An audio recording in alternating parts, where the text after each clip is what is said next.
By Brand Source Home Gallery, inspiring luxury. And JN Money. From abroad to yard. Fast, affordable, convenient. Doctor's Hospital. Peace of mind is important when life happens. Doctor's Hospital. Always there for you. Call 949-6066. And Cayman Airways. Call them on 949-2311 to book your nonstop flights to Los Angeles and Panama. And Kirk Market. Experience a world of choice. And the Cayman Islands National Museum. Explore captivating exhibits and learn about our unique heritage and culture. We ask our listeners and viewers to avoid any statements or comments which are abusive, derogatory, malicious, or defamatory. Do not use indecent language or make any statement that is false or misleading. Call 1-800-534-8255, 949-6990. 949-8037 or WhatsApp us on 925-3261. Live from Radio Cayman Studio. This is For the Record with Orrett Conner. Hear from your government officials, independents, and the opposition on issues that matter to you. For the Record. Engage in an open dialogue between residents and lawmakers. With Orrett Conner. Informative, impartial, insightful. This is For the Record. And now, your host, Orrett Conner.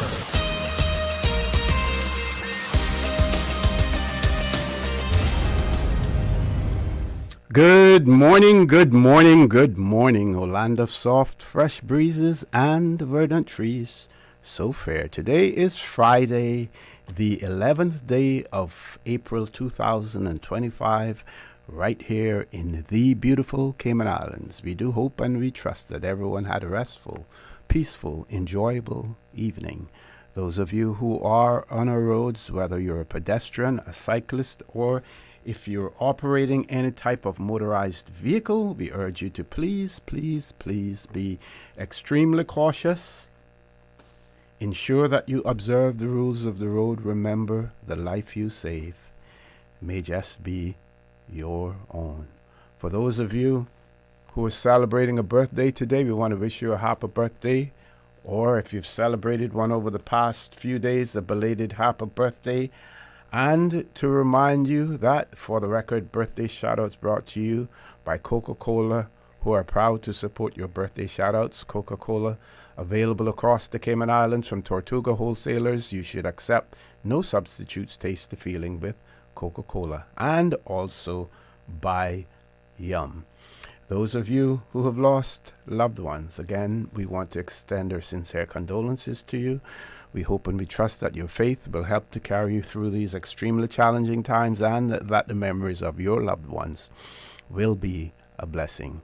Those of you who are ill and are either at home or at a medical facility here in the Cayman Islands or overseas, we wish you a speedy recovery. And again, this morning, we take the opportunity to give a big shout out to our two colleagues at Radio Cayman, DJ Lynn and Mr. Joel Wilson, wishing them a speedy recovery as well. Also, a friend over in Tampa who's experiencing some challenges as well. All the best and speedy recovery to her also. So, folks, I want to thank you for allowing Radio Cayman and, by extension, For the Record, into your homes, into your vehicles, as you traverse the busy roads of the Cayman Islands, into your places of work, wherever that may be. As you know, For the Record is a show produced by the staff and management of Radio Cayman, and it is geared towards keeping you abreast of issues as they arise and play out on the local, regional, and international scene. I'm your host, Orrett Conner, and you're welcome to join me every Monday, Wednesday, and Friday from 7:30 a.m. until 10 a.m. During that period, our phone lines are open. This morning, again, it's that beautiful radio voice of Miss Susan Watson waiting to take your calls. You can call us on our toll-free number provided courtesy of Flow. That toll-free number is 1-800-534-8255. You can also call us on 949-8037, 949-6990. WhatsApp 925-3261, where we can only accommodate one caller at a time. And of course, you follow us on YouTube, download the Radio Cayman app, or subscribe to Radio Cayman live stream. Don't forget we're on Facebook as well. So first of all, let's look at the birthday shout-outs this morning. Yesterday, Christopher Hadome celebrated his birthday, as well as Chuck Connor. Coming up later this month, Robert Scott will be celebrating his birthday Sunday, April the 13th. Peggy Wilson also celebrating on the 13th of April. Katie O'Neill celebrating on the 13th, as well as Gary Rich also celebrating a birthday on Sunday the 13th as well. If you know someone who's celebrating a birthday or any other momentous occasion, please let us know right here on Radio Cayman, and we will give them a shout out, just like this person has asked us to send belated birthday greetings to a wonderful sister, Maxine Scott. She's her last sister in the family, but she's the brain box. Her birthday was on the 8th of April. So happy belated birthday to Maxine Scott, the brain box of the family. And she celebrated her birthday on the 8th of April. We do have a caller, so we're going to take that caller. Caller, good morning. Welcome to For the Record. Good morning. You should have gone to your commercial break so I could stay on longer. No. We have guests this morning, so we're going to break. You got guests? Yeah, we're going to break exactly at 7:45. Okay. I don't know if we think because we're in the Western Caribbean and it might not be any threat of us, but I've been listening to a lot of the world news and a lot of the Baltic countries and Eastern Bloc, European and stuff. They're warning or sending out advice to their natives, to the population, to stock up on supplies and get war-ready supplies that would make them independent for at least 2 weeks. I've never heard any of our politicians or wannabe politicians mention that on any of the campaign or forums that they're having. But a lot of those countries now are stacking up on supplies, and not only that, but even with the tariff that war that's going on between China now and the U.S. You know, I'm not hearing anyone make mention of anything that is happening on the outside of the Cayman Islands. So I don't know if you think that should be a concern of ours at this particular time. No, it certainly should be a concern, and any new government coming in after the 30th of April, will have those challenges to face.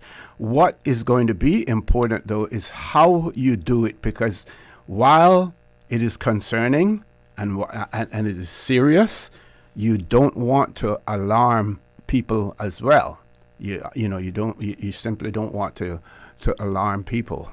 But yes, it has to be addressed, needs to be addressed, and there is still 19 days left on the campaign trail, so there's still enough time for candidates to address that issue and to say, what their position, will be on that.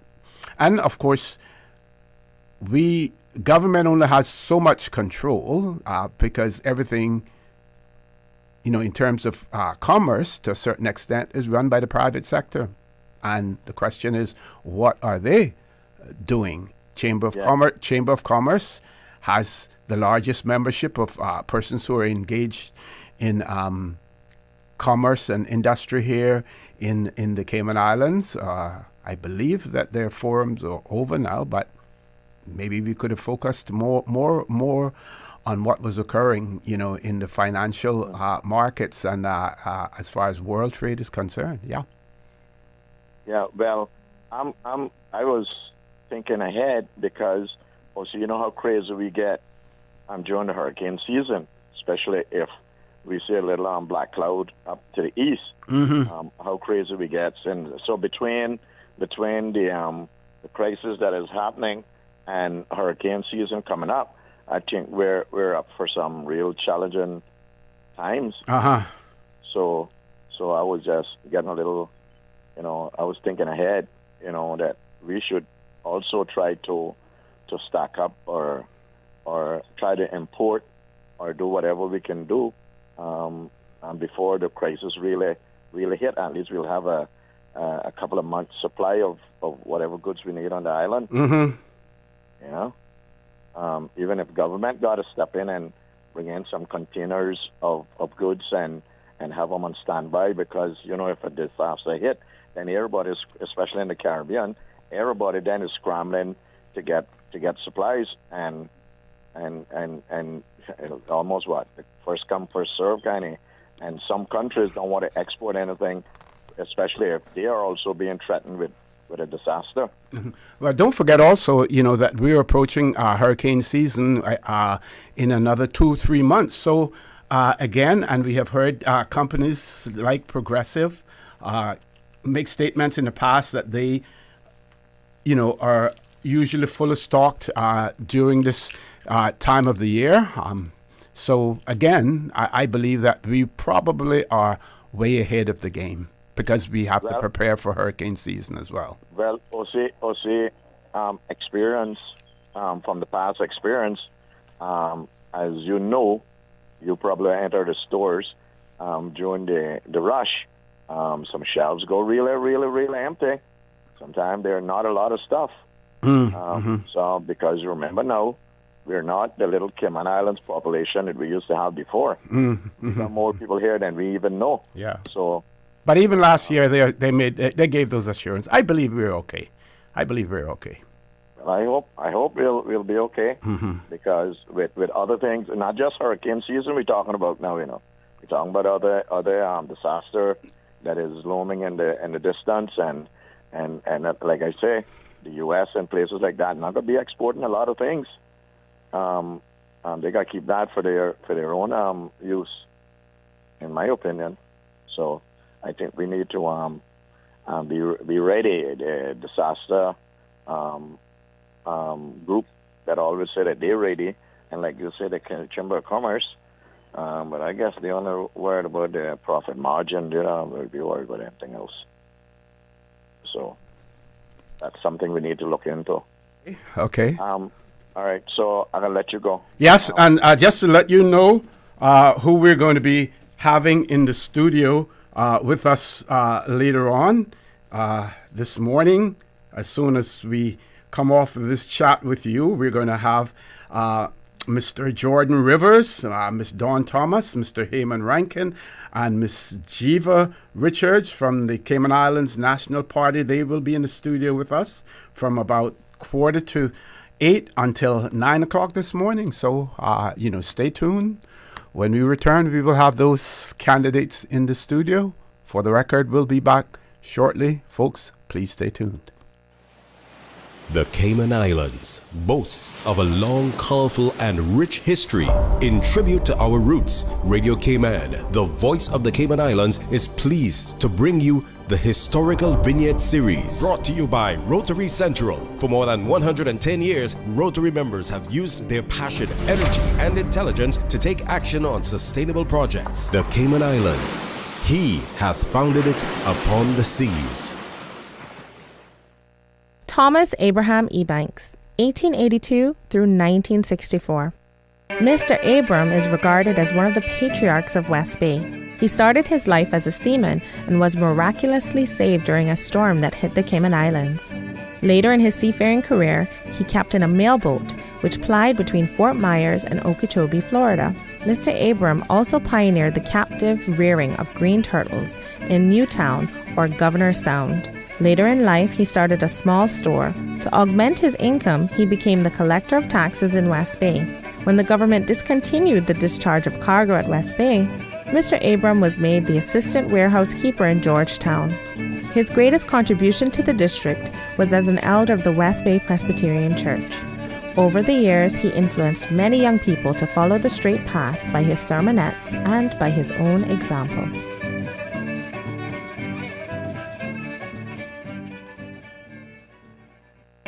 Radio Cayman's historical vignettes was brought to you by Rotary Central. For more than 110 years, Rotary members have used their passion, energy, and intelligence to take action on sustainable projects.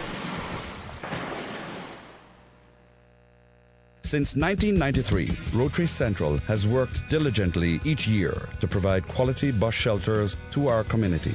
A traveling convenience to our school children, the elderly, young people going to work, guest workers, and visitors using the public bus. We, Rotary Central, help you, our advertisers, make it happen. Your marketing dollar travels a far way. Positioning your message, your product, your services, your presence in over 83 bus shelters. Every dollar you spend, every advert you place helps to build another bus shelter, providing modest comfort for Cayman travelers. Reserve space now on the only billboard medium in the Cayman Islands. Email rotaryshelters@gmail.com. rotaryshelters@gmail.com. The Bus Shelters, a partner in community convenience. Another inspiration program by Rotary Central Cayman Islands. My mom's a superhero. She always knows what to do when I feel icky. Yesterday, we went to West Bay Pharmacy, and they had everything she needed. Medicine, my favorite band-aids with dinosaurs, and even flavored vitamins. Mom says they keep our family healthy. I think they're magic. But don't tell anyone. I think superhero shop at West Bay Pharmacy. West Bay Pharmacy, where the superheroes shop. West Bay Pharmacy and Centennial Towers. Convenient quality care is just around the corner. Easter vacation is just around the corner, and Cayman Airways has added multiple extra flights to some of your favorite destinations, some of mine too. Look here, they got seats available now for booking on extra Easter flights between Grand Cayman and Kingston, La Ceiba, Miami, Cayman Brac, Little Cayman, and you can even catch a non-stop flight to Montego Bay for Easter. Check it out. You can visit CaymanAirways.com, contact a local travel agent, or call Cayman Airways Reservations on 949-2311. And don't wait too long though, because these extra Easter seats always sell fast. Be sure to add your Sir Turtle Rewards number to your booking so you can earn more miles for more free trips this year. Well, I know where I'm going. I'll see you on board a uniquely Caymanian airline for Easter.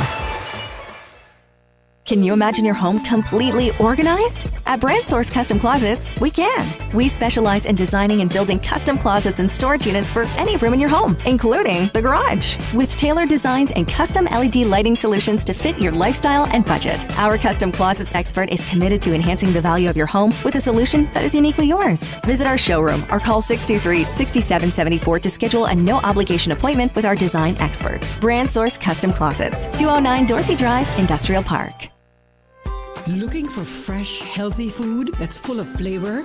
Then you've got to visit Kirk Market. Our dishes are made with fresh, high-quality ingredients. Enjoy vibrant mixed greens or satisfying pasta salads. Or try one of our delicious grill options like blackened chicken, spicy beef steak, or grilled salmon. Looking for something light and flavorful? We've got sushi rolls and poke bowls prepared daily.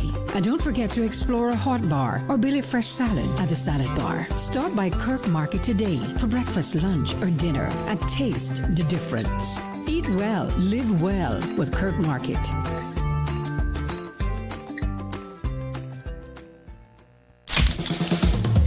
What's that? No sugar, same amazing taste? Coca-Cola Zero Sugar is here to stay. Classic taste, pure satisfaction.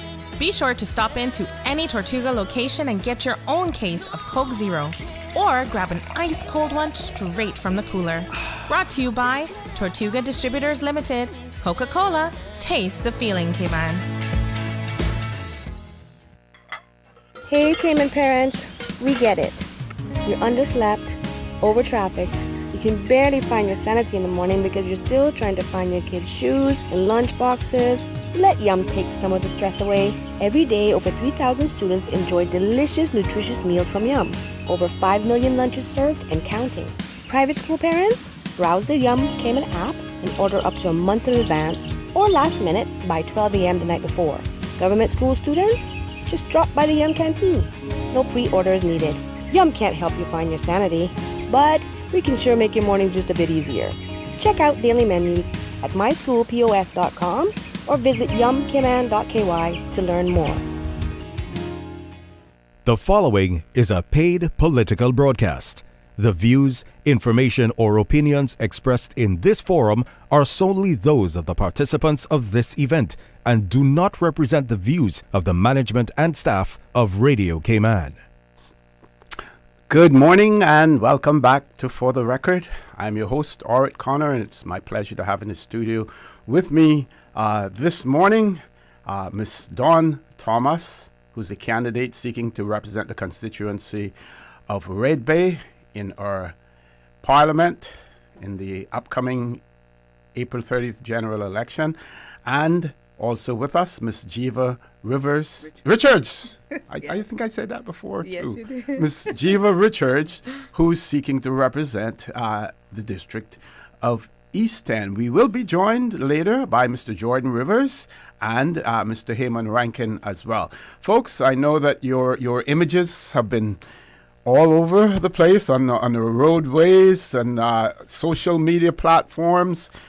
You've been in forums or debates as well, but it is always good to reintroduce yourselves because you never know whether or not there's a new listener or a new viewer out there who may not have known about you before and may be a voter in your constituency or may know someone who's a voter in there. So with those few words, I'm going to ask both of you to introduce yourselves.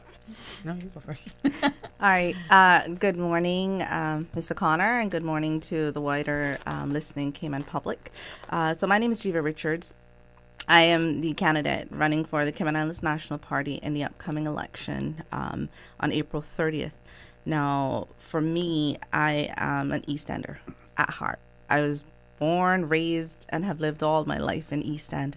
So it's very near and dear for me. And I'm a generational East Ender as well. So my roots run very deep in East End on both sides, parents. And what I am, I've come from a background in business. I've spent the last 25 years or so with one of the larger utility companies on island. At CUC, and after a career there, I actually left to step into the political arena simply because there's so many issues facing Cayman and East End. And what I saw was the same issues that we were facing 4 years ago, 8 years ago, 12 years ago have not been resolved. In fact, if anything, they've been amplified. They continue to grow. And so with the Cayman Islands National Party and the members of that team who I found have similar values as myself, people who care about the country, who want to make a difference, who want to place the people at the center of the decisions we make, decided to step forward as a candidate for East End to make a difference to the people of East End. So I am a mother of four. Again, I know what it is to raise children and to struggle through what we have, the issues that we have in Cayman. And what I have seen is that it's gotten progressively harder. That is whether it is education, cost of living, and or even the fear of what options they will have. And I know the same resonates for many parents and many people out there. So for me, I've stepped forward to offer, with the rest of this party, some solutions to those issues. Okay. Ms. Thomas, good morning. Morning. Early bird, she was there early. I'm missing a cup of coffee this morning for sure. So good morning to you and good morning to the listeners. I am Dawn Thomas. I'm running for the constituency of Red Bay. And similarly, like Jeeva, I would say I'm stepping forward because I strongly believe that the future of my kids and our kids is at stake. My background, just to give everybody a summary that's listening, is predominantly in accounting and technology and project management. That's sort of the core that you'll find. And so I've worked predominantly also in the financial services sector.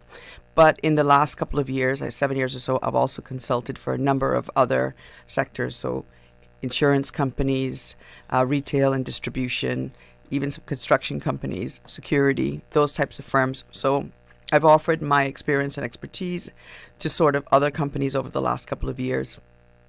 So I'm coming to the table as one candidate with a vast amount of international work experience. I've worked in Hong Kong, lived and worked in Hong Kong. I've lived and worked in Amsterdam and other countries, even Curacao.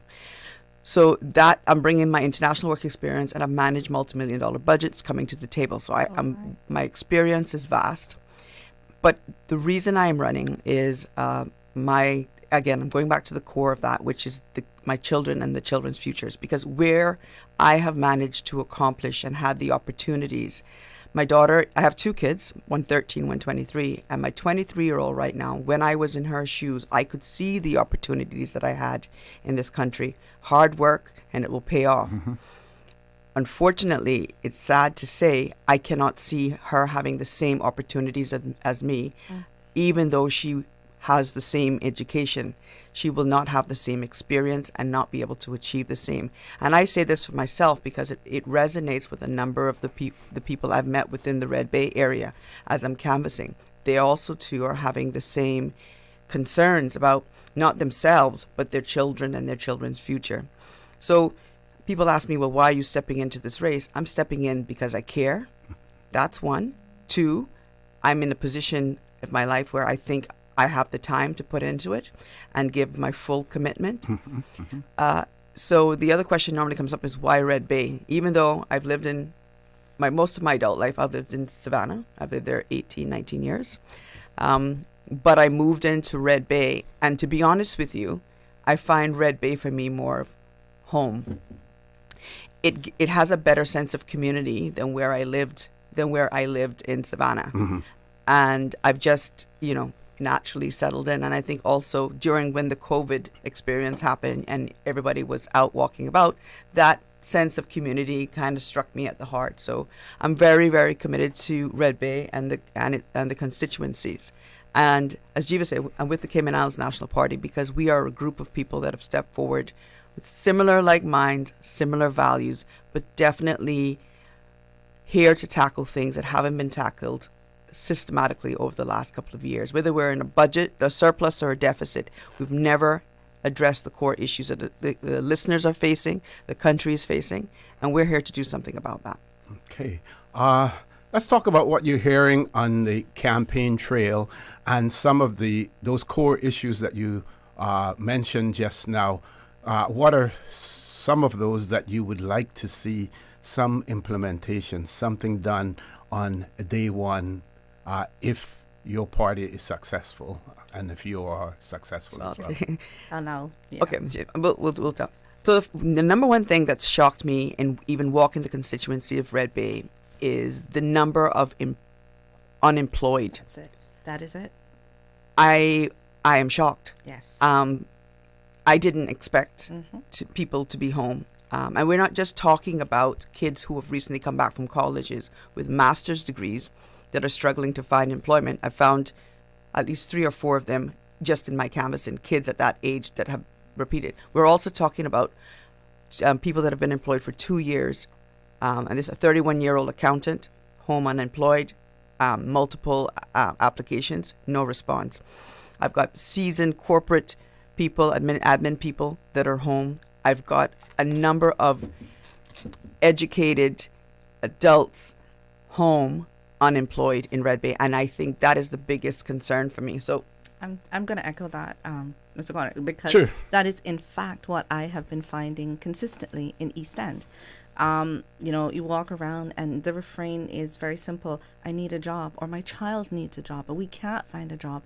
And the most concerning part of this is that they're not even getting responses. They're not even getting acknowledgement, as if, they couldn't take the time to address them. That is a growing, and here's where I believe as a country, whether political or otherwise, we have to understand that unemployment leads to poverty, leads to people who aren't able to pay their bills, which ties into rising crime. Mm-hmm. So these are issues that are tied together. So we speak about unemployment, but of course that's tied to many other areas. But I have to echo that is the number one concern that I've heard. So what we're thinking, you asked the question also about what we're thinking of doing with it within the first time in office.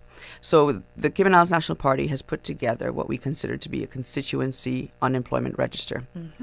That is ready to go day 5, day 2. Day one, if you want to get it out. Yeah.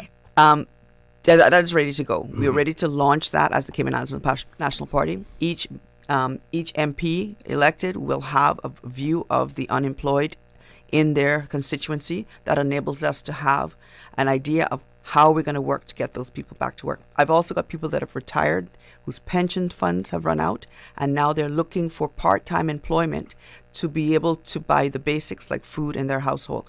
We have got to find opportunities for these people. They don't want to hand out, they want to hand up. So that is what we're going to be focusing on for sure. Okay, well, it sounds like when we return from the 8 o'clock news, we're going to be talking more about employment, talking about immigration issues, because again, we have a population that they say now is over 80,000. We know what the unemployment numbers are, what they tell us that they are. It shouldn't take rocket science for us to know who's unemployed, know what jobs are available out there. You speak about, a 31-year-old accountant. I sit on the business staff and plan board, and I see applications for work permits for accountants, not necessarily having, the recognized certification, and people who are filling those jobs not having that recognized certification as well. It really is not that difficult, and sounds like what you're talking about in terms of that registry, because we know that work does have its district days and go out there in the districts. What we don't know is what type of response they're getting back, from that as well. So sounds like we're going to be talking immigration. So folks, don't change that dial. When we return, the conversation with Miss Jeeva Richards. I was going to say that I got it right. And Miss Dawn Thomas. And I believe that we're also going to be joined by Mr. Rivers as well. Mr. Rankin may not be with us this morning, so we'll have the three of you, but lots to talk about, so don't change that dial. Please stay tuned for the record. We'll be back shortly. Thank you, Mr. Conner. And studio time by Foster's is 8:01. Feast without the fuss. Make Foster's part of your tradition this year with our full holiday feast. For $94.99, you can feed up to 8 with a full meal. Order online, pick up in store. Choose your main from our 12-hour smoked pork, oven-roasted turkey, or maple-glazed ham. Or indulge your guests with our extra special herb-roasted leg of lamb feast or a 7-pound fried snapper for $119.99. Order your full Easter feast online today at fosters.ky. Foster's, better because we care. The voice of the Cayman Islands. 89.9 FM in Grand Cayman and 93.9 FM in Cayman Brac and Little Cayman. Silver wings shining in the sunlight. Radio Cayman. The 8 a.m. news is brought to you by ValueMed Pharmacy. Save time and order your prescription refills online at value-medpharmacy.com. VALU-medpharmacy.com. For today's biggest news. Radio Cayman, the voice of the Cayman Islands.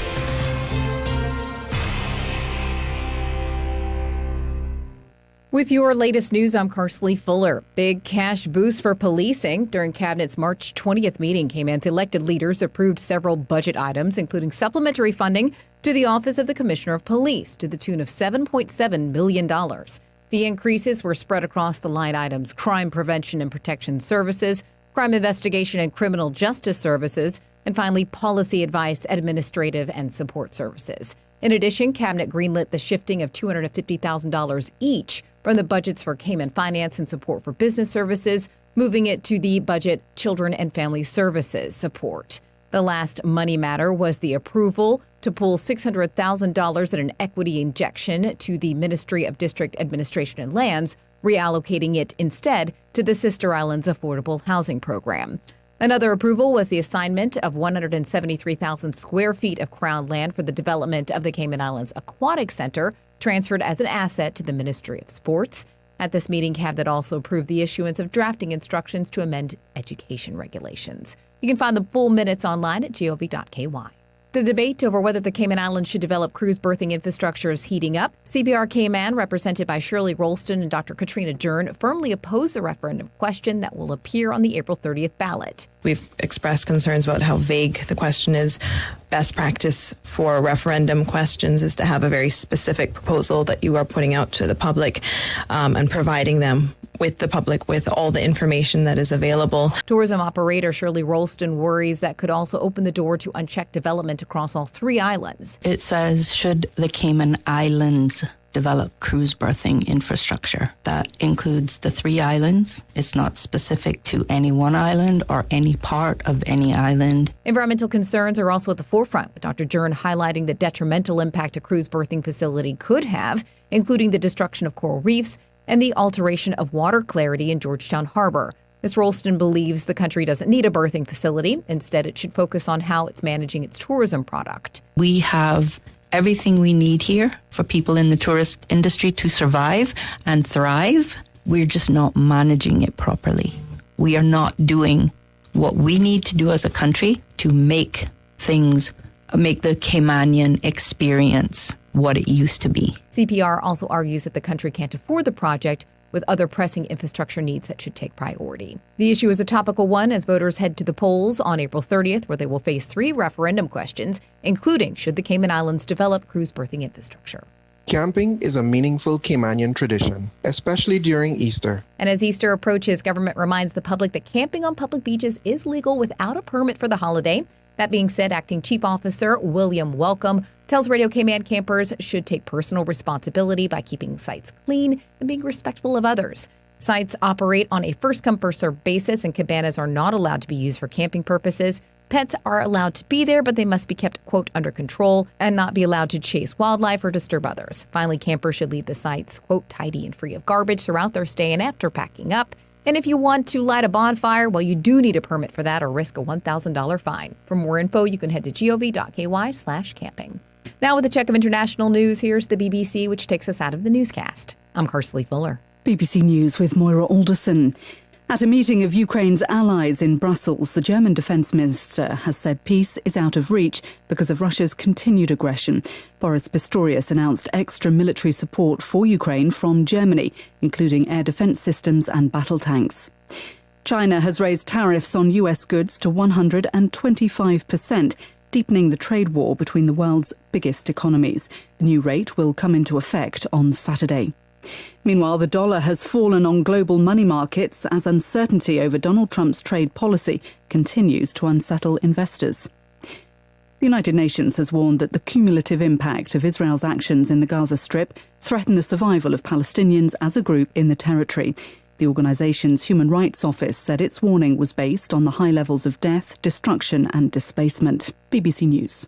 The 8 a.m. news is brought to you by ValueMed Pharmacy. Save time and order your prescription refills online at value-medpharmacy.com. VALU-medpharmacy.com. Now, more than ever, supporting your immune system is crucial to helping your body fight off illnesses like the common cold, the flu, and COVID-19. At ValueMed Pharmacy on Walkers Road and in Buttontown, we carry all the essential vitamins and minerals to help support your immune system and improve your overall health. Some of our top immunity support picks are vitamin C, vitamin D, zinc, elderberry, and quercetin, or the popular 7-in-1 immunity support. Our pharmacists are always on hand to help guide you and answer any questions. Visit ValueMed Pharmacy on Walkers Road or Buttontown. Live happy, live healthy with ValueMed Pharmacy. Stay in touch with Radio Cayman with the latest up-to-date, accurate news and information. For your convenience, the headline news will be repeated on our sister station, Breeze 105.3 FM, weekdays at 8:30 a.m. Follow Radio Cayman on social media, Facebook, Instagram, Twitter, or download the Radio Cayman app in the App Store or log on to www.radiocayman.gov.ky and stay connected to what's happening in the community. Radio Cayman, your voice, your choice, your radio. There's nothing more important than your health, and seeking expert healthcare with physicians you can trust is what you deserve. UHealth, the University of Miami Health System, offers peace of mind to you and your family with a first-class experience. Our patient coordinators assist with everything you need before, during, and after your stay with us. As South Florida's only academic-based health system, UHealth offers cutting-edge treatment, compassionate care, and life-changing results just a flight away. Learn more at umiamihealth.org/international. The 8 a.m. weather update brought to you by CG Britcay, where people come first.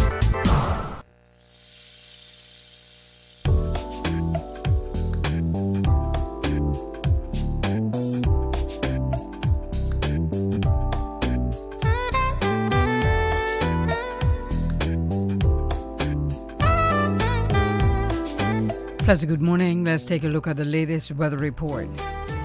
Current temperature is 82 degrees. Relative humidity is 75%. The barometric pressure is 29.99 inches and rising. The wind is out of the north at 10 knots. Overnight low was 76. Synopsis indicate isolated showers possible over the next 24 hours as a stationary front dissipates just east of the Cayman Islands.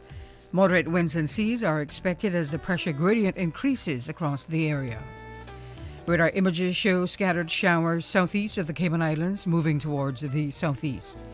Now, the forecast for the Cayman Islands for today is calling for partly cloudy skies, becoming cloudy at times with a 40% chance of afternoon showers, and temperatures will rise near the mid to upper 80s. Winds will be north to northeast at 10 to 15 knots. Seas will be slight to moderate with wave heights of 2 to 4 feet with swells along the west and north coast. Tonight, partly cloudy skies with a 20% chance of showers and temperatures falling to the upper 70s tonight. Your winds will be north to northwest at 10 to 15 knots. Seas will be slight to moderate with wave heights of 2 to 4 feet with swells along the west and north coast as well. High tide will be this morning at 8:23. Low tide this afternoon at 2:41, and a high tide again tonight at 9:15.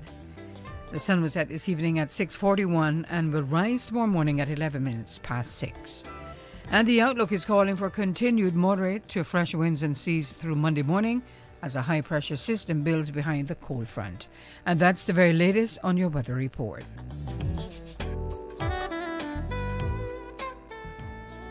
Mommy, why can't dogs talk? Why do I have to go to school and you don't? Why do you sing in the morning when you're bad at it? Why don't you brush your teeth when you take me to school? Why doesn't it ever snow here? Why does Daddy take the bus to work?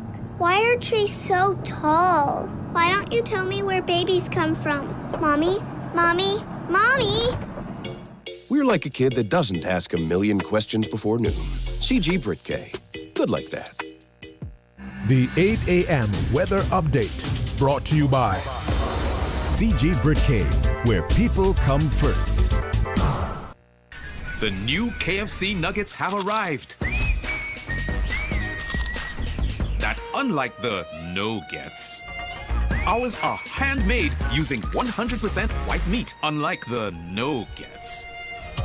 At KFC, we hand-bread every day to achieve the perfect flavor. After you try our delicious and crispy nuggets in the original recipe, you'll never settle for less. KFC, the real nuggets. It's finger-licking good. Water Authority Cayman wishes to advise its Cayman Brac customers of a planned service interruption on the south side of the island. The interruption will take place on Wednesday, the 16th of April, from midnight until 4 a.m. and will impact South Side Road West, Jared Smith Avenue, including all side roads, a portion of Cross Road between the junction of Jared Smith Avenue and the Water Authority's West End Water Works. This interruption will take place to facilitate distribution system test. The motoring public is asked to be cautious while driving in the area, as Water Authority crews will be actively working on the road during this time. The Water Authority apologizes for any inconvenience this may cause and appreciates your understanding. Radio Cayman, maintaining the innovation. On a daily basis, making it easy to connect with you, our listeners. Add us to WhatsApp today, 925-3261. That's 925-3261. Radio Cayman. Send a text or voice note. Message us at 925-3261 on WhatsApp today and get active with Radio Cayman. Radio Cayman, the voice of the Cayman Islands. Radio Cayman, maintaining the innovation. The traffic report is brought to you by Subway. Enjoy a delicious start to your day with breakfast from Subway.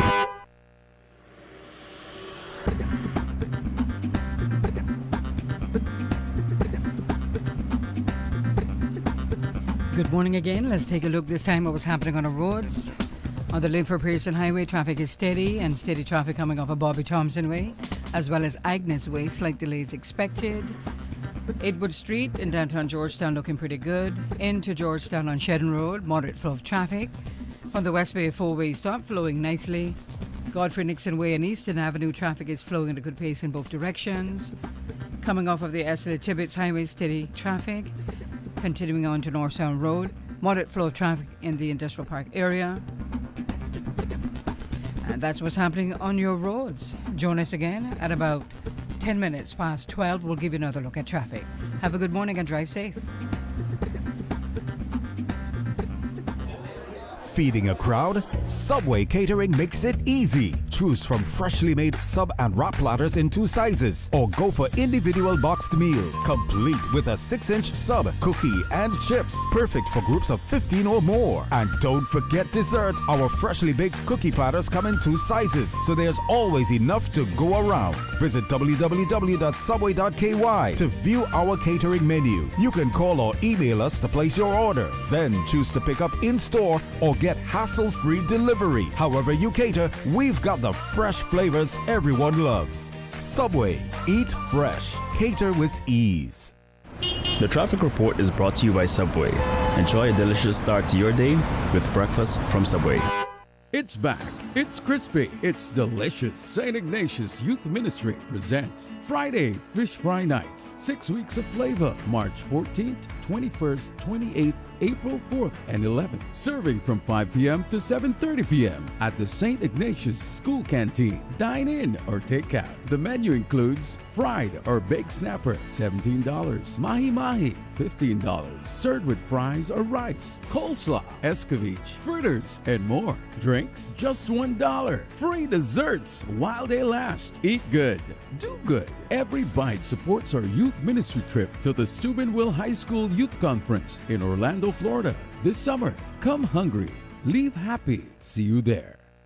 The Lions Club of Grand Cayman is proud to continue to serve our island community. During the last Lionistic year, they successfully carried out community projects like the Prostate and Colon Cancer Awareness Campaign, site screenings, spelling bees, swim meets, and their community food pantry. The Lions Club of Grand Cayman looks forward to continuing their service during the 2024-2025 Lionistic year and for many more years to come. The Lions Club of Grand Cayman.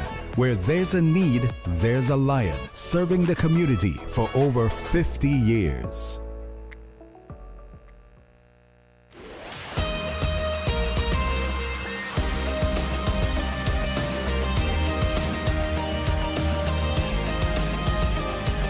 For the Record with Orrett Conner. Good morning and welcome back to For the Record. For those of you who are just joining us, we have members of the Cayman Islands National Party in the studio with us this morning. We have Ms. Jeeva Richards, Ms. Dawn Thomas. We have been joined by Mr. Jordan Rivers as well. So we're going to give Mr. Rivers an opportunity to reintroduce himself, and then we're going to get back into the conversation. Mr. Rivers, good morning. Welcome good morning, back. OC. Thank you for having me. Good morning to the broader Cayman Islands. You throw me straight into the fire there, huh? It's good to be back. Last time I was here, a little bit of a nicer topic. The time before that was very much a heated debate, so thank you for having me there for that. But it's good to be back in a much more passive and controlled and supported environment, you know? Okay, and how has your campaigning been going? Oh, let me tell you. I may be 28, but I'm feeling about 4 to 6 right now. Let me tell you. Let me tell you. Thank God for good natural immunity, youth, and I'm pushing on forward. We got a couple of weeks left, and I'm hitting the ground as much as I can. I'm hitting every aspect of West Bay. I'm finding more relatives that I figured I had known, but now I really know I got. So it's been good. It's been a good journey. I'm really enjoying myself. I will say this: over all the years that I have done this, you really get to appreciate it when you are campaigning on your own behalf instead of somebody else. It is it's not easy. It's not easy. I've always found that I've been able to solicit myself on behalf of everybody else a lot easier. But when you're sitting in that room and you're having those difficult conversations as to why you're showing them why you are the best option or the better option, because we have some really good options, it really allows you to sharpen how you have your negotiation skills, your conversation skills. So at the end of this whole thing, one thing I say I can definitively take away from is the experience that I've gained from this. And funny enough, that's a topic that everyone's chatting about. But, you know, this is why we're here, because that type of experience that we have had, that lived experience that we have had for at least 25 years, no one wants that. Yes. So the Cayman Islands National Party is here to bring a new path. Okay, well, Mr. Rivers, before you joined us, we were talking about, you know, some of the issues that are cropping up on the campaign trail. Immigration was one of those that's first and foremost, of course, linked to employment and everything else. You know, we talk about our infrastructure, about their discussions about our roads, but if you don't have a job to be able to buy a car, you know, you're not going to be on the road. If you don't have a job to be able to afford an apartment or an affordable home, and how do you get a job in the Cayman Islands? Most people get a job through work permits, believe it or not, because those are the numbers that exceed even the Caymanians. So how do we go about ensuring that Caymanians, you know, are treated first and foremost, and, you know, if development is to take place, that it is for the people of the Cayman Islands as well. So I'm going to throw the mic back out to you, and we can continue where we left off, or if you want to go on to another topic, we can do that as well. Well, I'll start, and I'm sure my other colleagues will chime in. But what I'll say is that you're absolutely right. We have a growing number, and I'm sure Jordan hadn't shared, but what Dawn and I have found is that for the most part, the number one, or one of the primary concern, is unemployment among our people.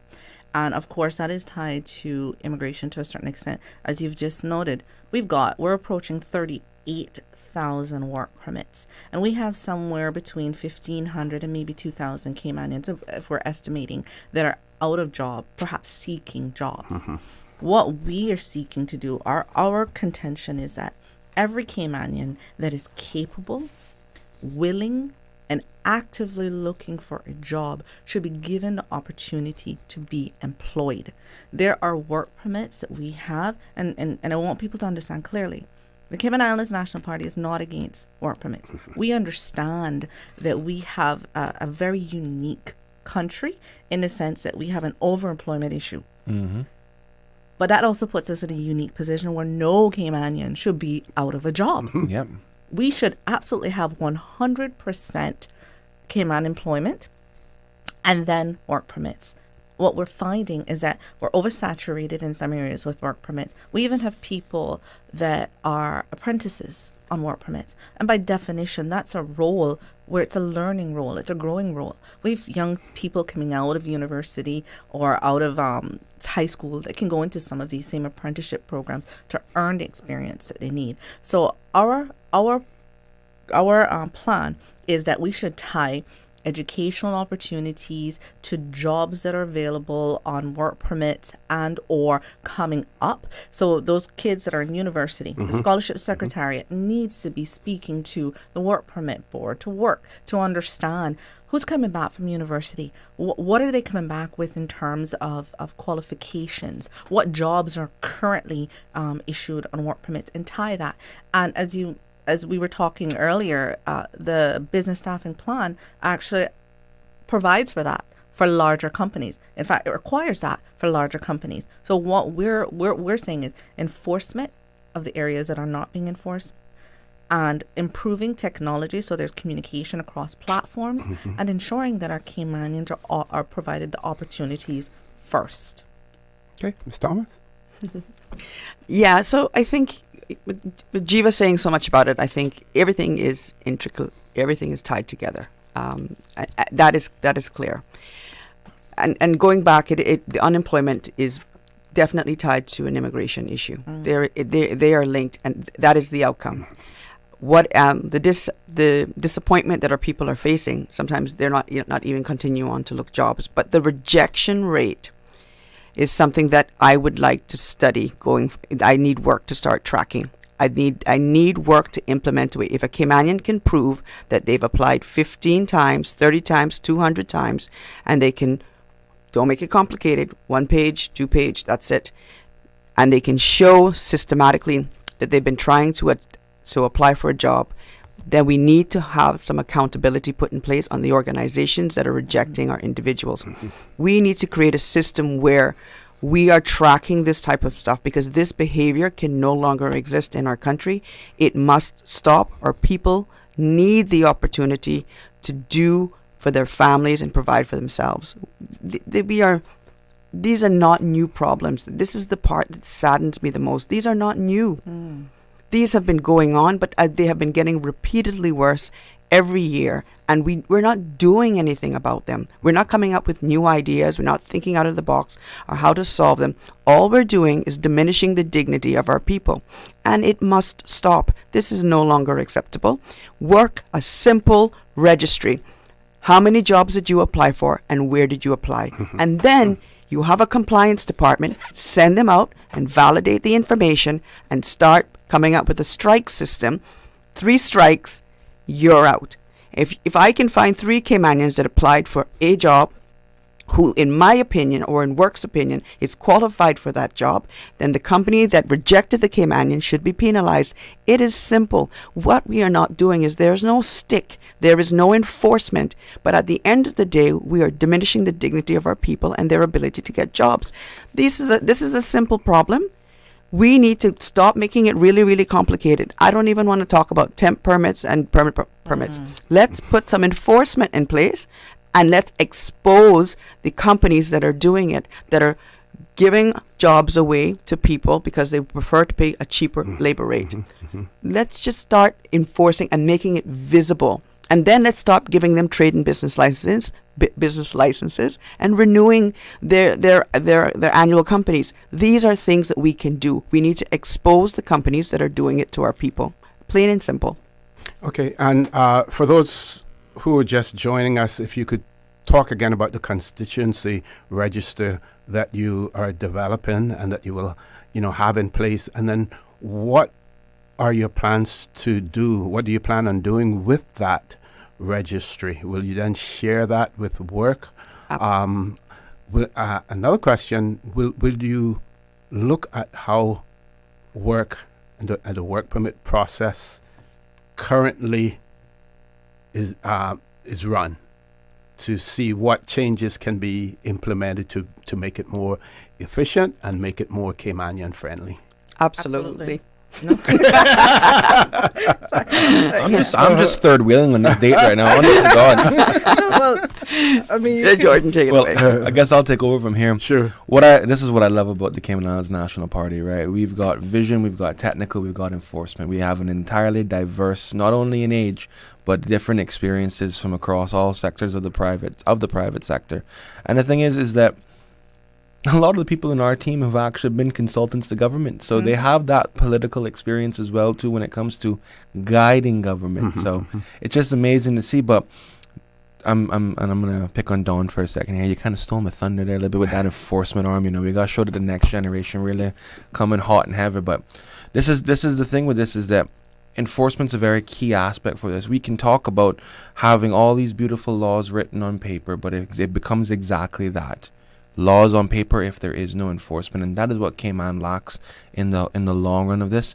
We're having persons come from everywhere and getting first priority when they come into the country, but Caymanians are consistently left behind. We need to ensure that all these businesses understand that you are going to prioritize our people first. It's as simple as that. We cannot be sitting here today as prospective leaders of the country vying for that seat and apologizing for that fact. I'm sorry. It's just, well, sorry, not sorry. But what we're seeing, and I'm going to actually just kind of take this in a slightly different direction for a second. just to kind of give the broader listening country an opportunity to understand what's happening on all levels of our society. I've had a lot of time over the years to think over this. I've had a lot of late night conversations. I've had the ability to digest a lot of this information. What we're going to break it down into 3 categories. You have your unskilled Caymanians, which is your blue collar persons like myself that don't have any formal training or any kind of thing. That I work in tourism in particular. You have your beginning of your qualified Caymanians. Those are the white collars that have gone off to college and come back with some sort of education now. Now they're looking for the experience factor. Then you have your executive Caymanians, people like Dan now, that have sat at the top of their respective ladders, succeeded, done well, and now in Dan's case, he's retired. So these are your primary 3 classifications of Caymanians. I had already established that the unskilled class had been left. The ship had left them a long time ago. Where it begins to get tricky now is when you see that the skilled ones, the ones that have gotten the first bit of experience, if that ship starts to leave them. We've seen that now because they come back to Cayman and they can't get a job. So it's evident that the ship has left them now. The biggest concern now is when you get to the executive class Caymanians that have all the experience, have all the qualifications, are sitting at the top of their respective ladders. If they start to get shifted, those are your future captains of the country, right? What we're seeing now, and people, I can no longer say that that's a speculation. We're seeing it happen in real time. And this is and I'm going to call it exactly what it is. This is the garbage concept of globalization.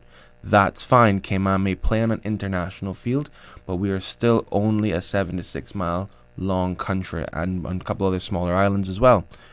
The fact of the matter is, the realm that Cayman plays in, we have the ability, because of the services and perks that we offer, to dictate what kind of business we get inside this country. We can say that, well, just because you're looking for residency by investment does not mean that that residency is required for you to have land. You're going to invest in TVET, you're going to invest in education, you're going to invest in our people. This is what I love when Gary gets all fired up, because he's talking about the diversification of investment, not growing their personal portfolio. But to get back onto the globalization, we are only so big competing against 8 billion people. And people can cry about that, be upset about it, and I can tell you straight, and this is not a reflection of the CINP. This is a reflection of Jordan, even though I work with them.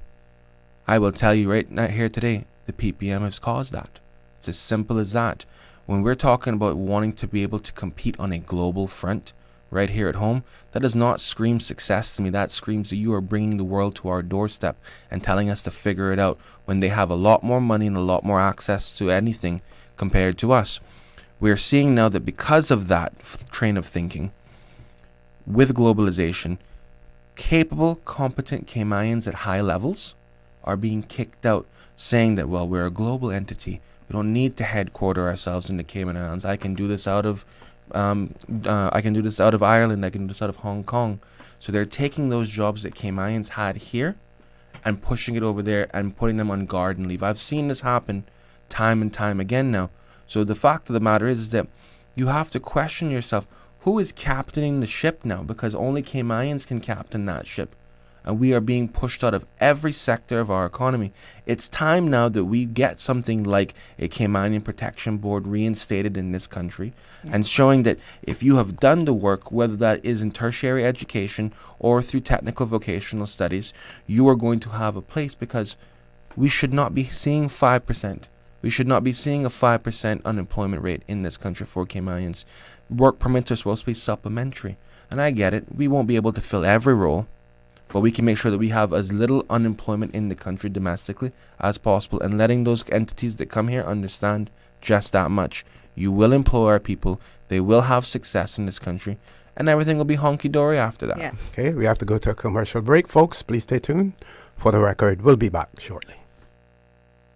Did you know that Doctors Hospital provides urgent care services 24 hours a day, 7 days a week? And Doctors Hospital's urgent care physicians have access to the most advanced MRI and CT imaging in the Caribbean, providing reliable diagnostics when you need it most. When you need quality urgent care for an illness or injury, Doctors Hospital is here for you 24/7. Whether it's a migraine, chest or abdominal pain, shortness of breath, broken bones, or another urgent need, Doctors Hospital at the top of Walker's Road. Urgent care right now. Step back in time and discover the rich history of the Cayman Islands at the National Museum. Located on the waterfront in Georgetown, the National Museum is proudly housed in the Old Courts Building, Cayman's oldest standing public building. Explore captivating exhibits and learn about our unique heritage and culture. Open Monday to Friday, 9 a.m. to 5 p.m. and Saturdays from 10 a.m. to 5 p.m. And here's the best part, Saturdays are free for residents. Don't forget to visit our museum gift shop. Every purchase helps preserve our artifacts and the historic building we call home. Visit www.museum.ky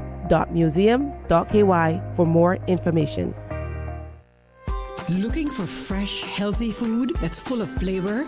Then you've got to visit Kirk Market. Our dishes are made with fresh, high-quality ingredients. Enjoy vibrant mixed greens or satisfying pasta salads. Or try one of our delicious grill options like blackened chicken, spicy beef steak, or grilled salmon. Looking for something light and flavorful? We've got sushi rolls and poke bowls prepared daily. And don't forget to explore a hot bar or Billy Fresh salad at the salad bar. Stop by Kirk Market today for breakfast, lunch, or dinner and taste the difference. Eat well, live well with Kirk Market.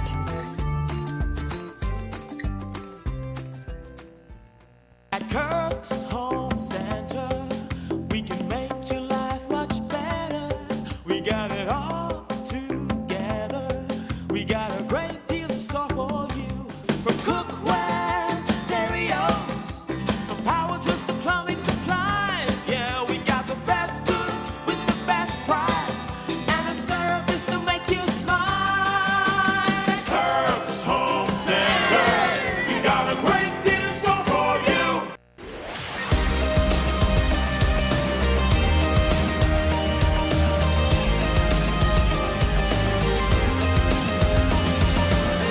This is For the Record. Good morning. Welcome back to For the Record. We have members of the Cayman Islands National Party in the studio with us this morning. We have Ms. Jeeva Richards, Ms. Dawn Thomas, and Mr. Jordan Rivers talking about immigration, talking about work permit procedures as well.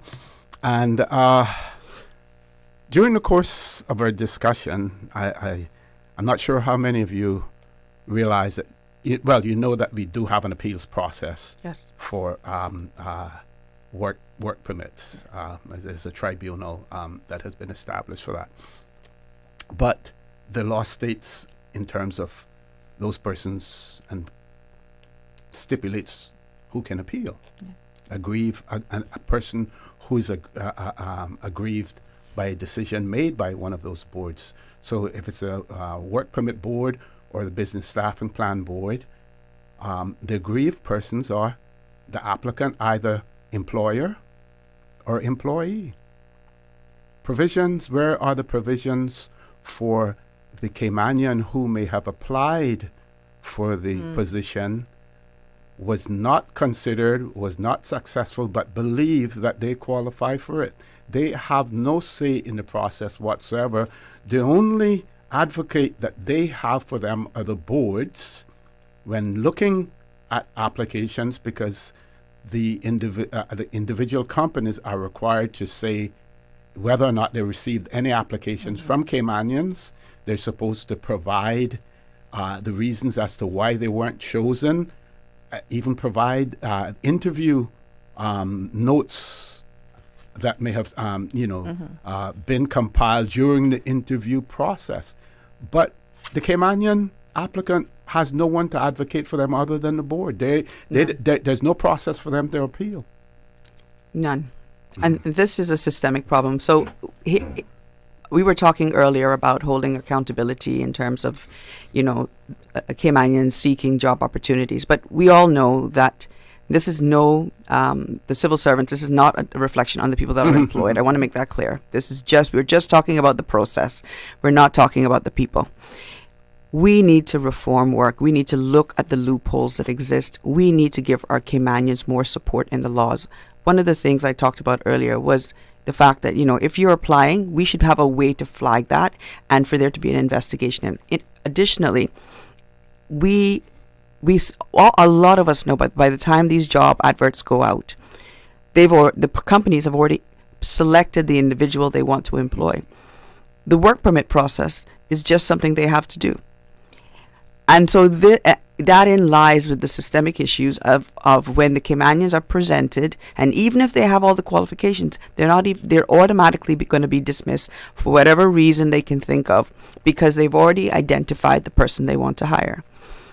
And it's like you said, where are we giving not our people the opportunity to flag it and say that they're being listened to? And there are multiple levels that this can happen. It can happen at the beginning of seeking employment.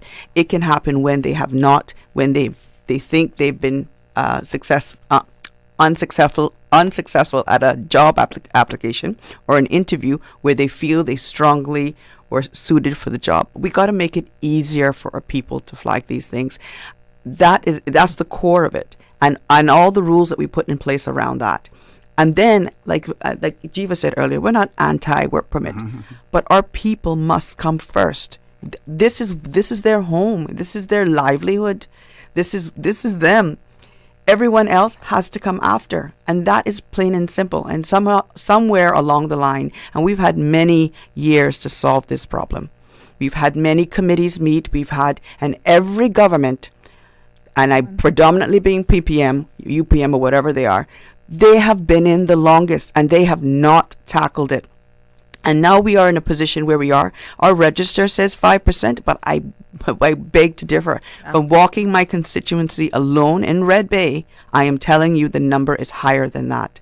And these are the things that we really need to step in and solve. We need to stop talking about them and stop electing leaders that really don't have the wherewithal or the guts to actually do something about it. And it's clear it's not a priority once they're elected. I am guaranteeing Red Bay and the CINP is going to guarantee that we are going to make it a priority and we are going to deal with it. We are no longer kicking any cans down the road, and we are no longer looking in the opposite direction while our people suffer. And I'm going to, I want to pick up on something that Dawn said earlier. She said our people need opportunities. I'm going to actually change that and say they deserve the opportunities. This is our country. This is their country. There is no option for most of them to go somewhere else and survive and to live. So the government, we, the representative, have an obligation to ensure there is a level playing field for our people.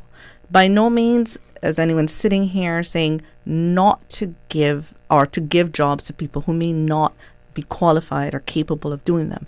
But what we are saying, we're going to hold you accountable, and you will have to demonstrate that they were not suitable or were not capable to fill that role. You know, we're at such a time that we have been kicking the ball down the road, and successive governments have failed, and our people are now disillusioned. They do not trust the system. They do not trust the people that knock on their door and say, "Hey, we want to represent you," because they feel we no longer represent their interests. We want to change that. I want to change that for East End, but I also, the Cayman Islands National Party, want to ensure that that is brought back, that trust for the entire country is there and reinstated. I'm just going to ask one thing. I'm going to ask the people in Cayman right now listening to me to listen to us very, very carefully. We need you to wake up. If someone has to come to your door and offer you $300, $400, a fridge, a deep well, a blow-up mattress, shutters, whatever they're going to offer you, if they have to offer you that, then that is not deserving of their post in government. And you need to wake up. That is what's causing your people to suffer. That is it. You are contributing to the problem. You are continuing to allow people's children to suffer. You are diminishing the opportunities for our kids in this country. You are preventing it from happening. These people that get in, if they have to pay to get in or buy your vote to get in, then they're not there for you or me. They're there for them. And we need to wake up. So Caymanians, I am asking you clearly, this election is key. You need to vote not based on the money that you've received. Take it. I'm not telling a lie. Take it. Take it. But when you go and eat them out and drink them out, but vote them out as well, they have got to go. That is not the people we deserve leading us. We need people that actually care about us, that are going to be concerned about us when we get in. And that is why the Cayman Islands National Party is here, because we are in the same position as you. I have had every 4 years someone knock on my door and tell me all of these promises. And where am I today? I have a 23-year-old daughter whose opportunities does not look like mine when I was her age. That I am stepping forward for those reasons. And then everyone in this party is doing the same thing. Get these people out. Vote them out. I am serious, Caymanians, on a need to wake up, really. Okay, we have to take a commercial break. Folks, please stay tuned. Talk today. Hot. For the record, we'll be back shortly. My mom's a superhero. She always knows what to do when I feel icky. Yesterday, we went to West Bay Pharmacy, and they had everything she needed. Medicine, my favorite band-aids with dinosaurs, and even flavored vitamins. Mom says they keep our family healthy. I think they're magic. Don't tell anyone. I think superhero shop at West Bay Pharmacy. West Bay Pharmacy, where the superheroes shop. West Bay Pharmacy and Centennial Towers. Convenient quality care is just around the corner.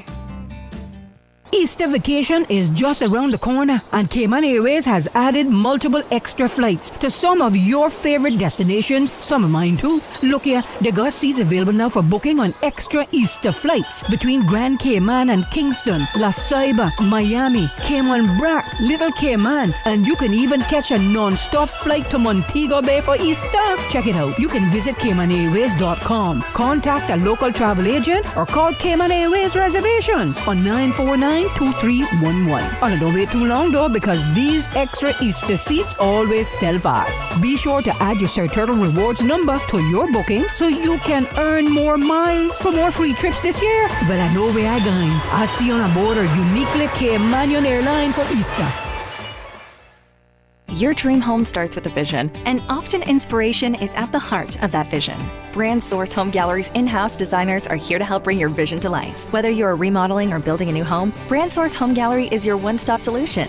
Explore their kitchen cabinets, sinks, faucets, bath fixtures, tubs, vanities, and more. Let Brand Source's designers help and inspire you with your next project. Call 623-5000 and schedule an appointment with a design expert at Brand Source Home Gallery, Dorsey Drive, Industrial Park, serving Cayman for 50 years.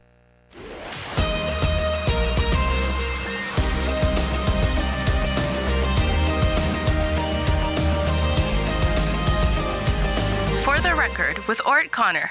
Good morning. Welcome back to For the Record.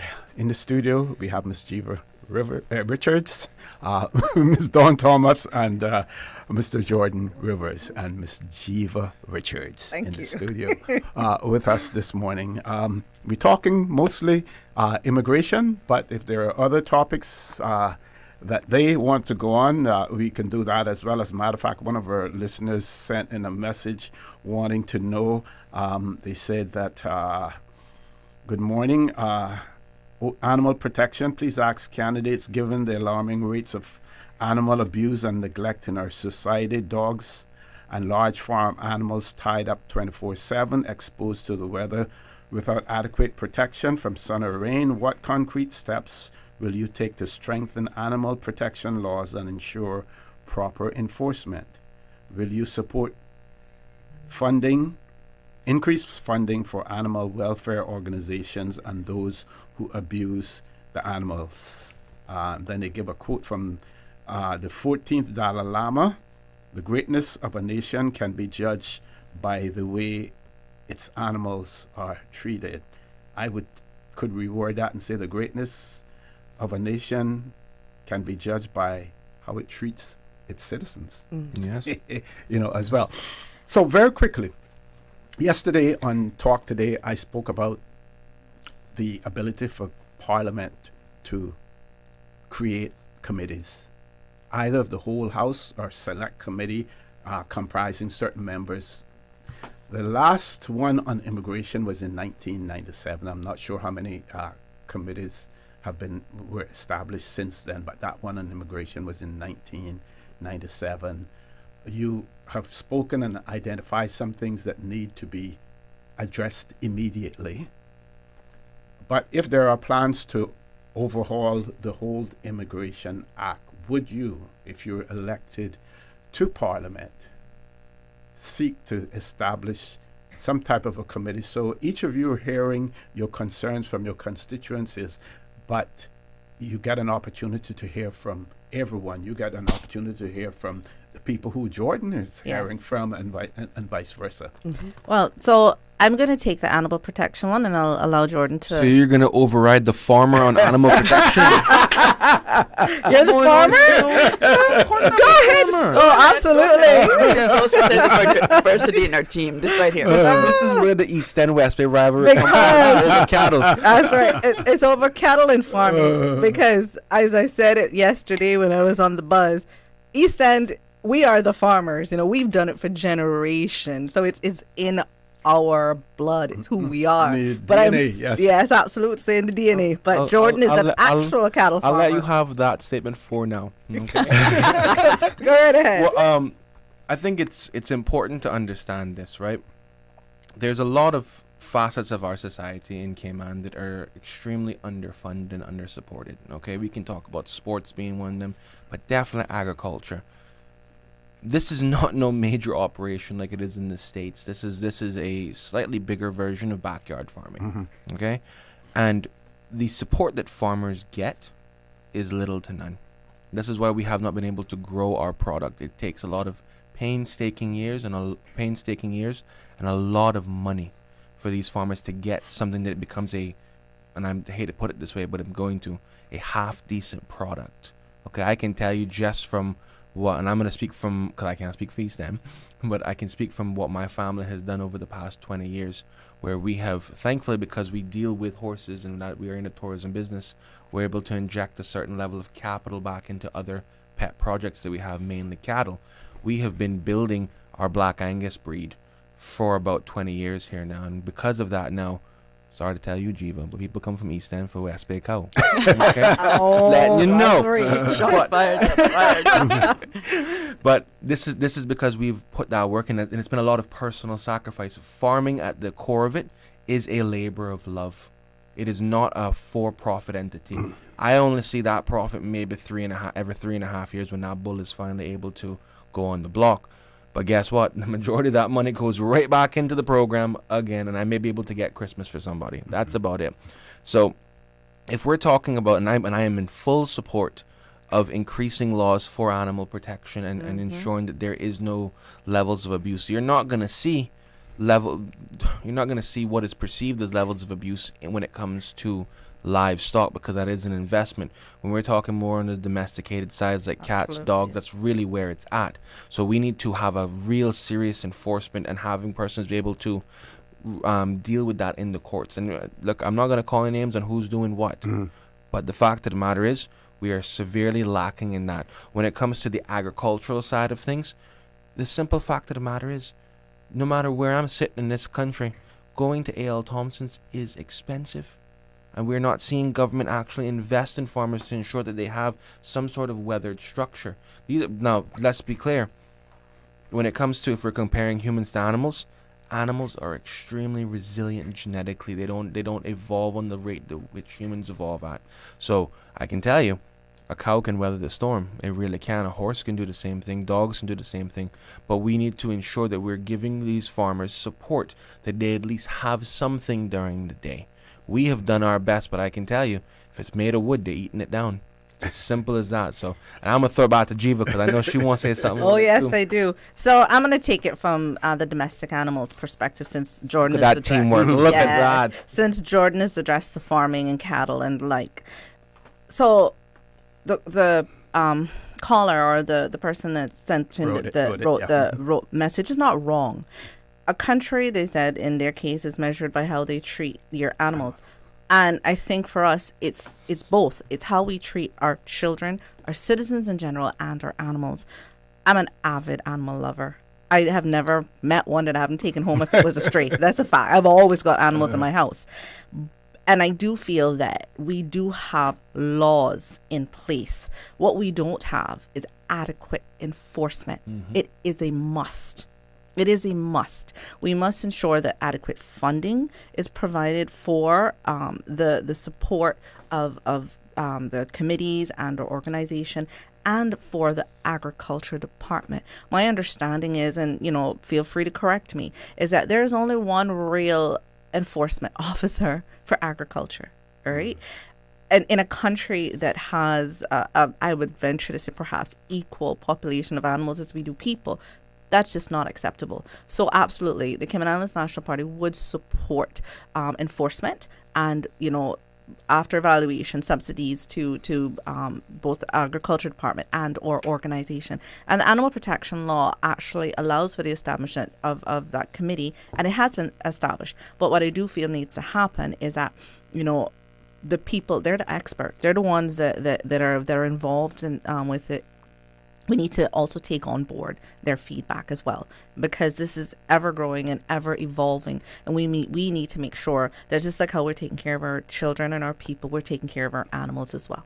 Yeah. The only thing I'd like to add is I'm not even sure it's in the law, but one of the things that I've seen that I think we need something to address, and it's sad to say that we actually need a law for it, but if you have a pet, a home pet, and it has a litter, what's really, really sad is then they take that litter down to the Humane Society. And I think we have we have to start penalizing people for that, because obviously, and I like I said, I don't know if it's a law, but it's a little pet peeve of mine. I would say we need to start holding those people accountable when they if they're going to take them to the Humane Society, then their donation must equally match the care of those that litter for a period. Just not hand them off. That was your problem, and you're now passing it on to someone else. Take accountability for it, and you have to pay for it. I just something simple. I'm not even sure it's possible, but you can't continue those types of things against animals in our country. It's not acceptable. And I'm not even going to stay on that too long, but I like what she just said, but I think the language is important. It's not passing it off, it's pawning it off, because it's negligence is what it is. You are, if this is how you're going to be responsible for your animal, how are you going to be responsible for your child? All right, because that technically is your child in that capacity. You've now just taken offspring and said, well, sorry, don't want it. Here, have it, because you're a society to deal with that. That is negligence, and we got to start breaking ourselves out of that mentality. And that's half the problem. You know what I've realized over the years by dealing with livestock for as long as I have, is that if you're not in it, people strangely do not have the ability to comprehend that this thing's alive. They get very assertive, very aggressive, and I see it in particular with my horses, that I have to correct them on that. I said, listen, it's not an ATV, it's not a bike, this is a living animal, it feels. So please stop kicking it, thinking it's going to go faster. It's doing its job, all right? And that is the harsh reality of what we're dealing with, is that people are sometimes incapable of having a genuine bit of humanity in them when it comes to dealing with another living being. They look at more on the level of subjugation more so than partnership. My animals do not serve me in the sense that, I'm enslaving them. It's a partnership. You look at those Westerns are really good for showing you that. This is a symbiosis. We work together. People need to understand that we may have dominion, God-appointed dominion over these things, but they are supposed to work with us and assist us in our daily life. Do not abuse them. And that is the mindset that we need to get the country back on track with here now, is that they're with us, not against us. Who's going to cover Parliament flexing their muscle and setting up a committee to look at immigration and employment in the Cayman Islands? Sorry, hit me with that again. I asked the question. Either I or Jeeva. Yeah, okay. You start it now. We'll all take a point on that, because yes, it's very key. Tiger it.